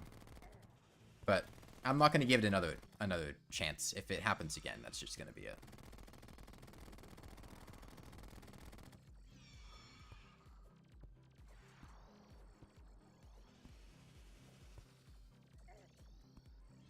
It's weird because, like, it's flickering for, like, a second.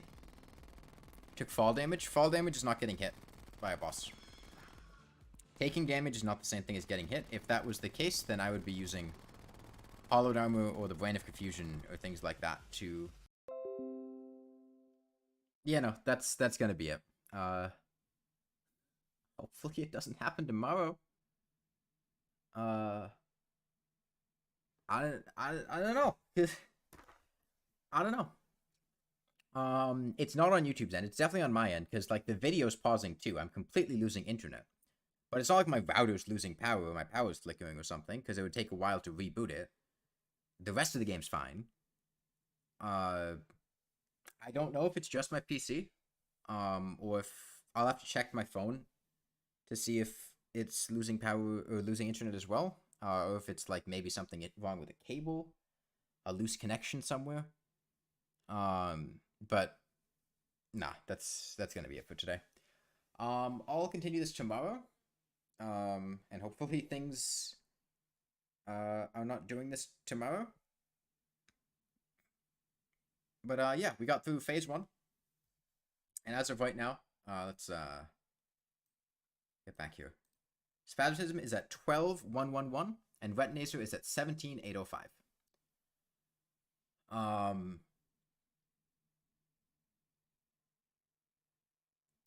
We've done 1,700 damage to Spasmatism since he entered his second phase.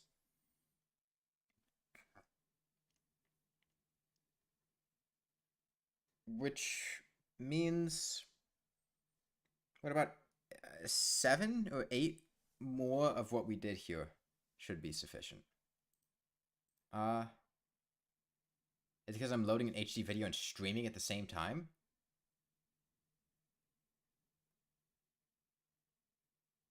I don't know. But I think that's going to be it for today. I have other stuff I want to work on too. We can try it around tomorrow. I'll play around with things, see if anything different happens. But bye, everyone.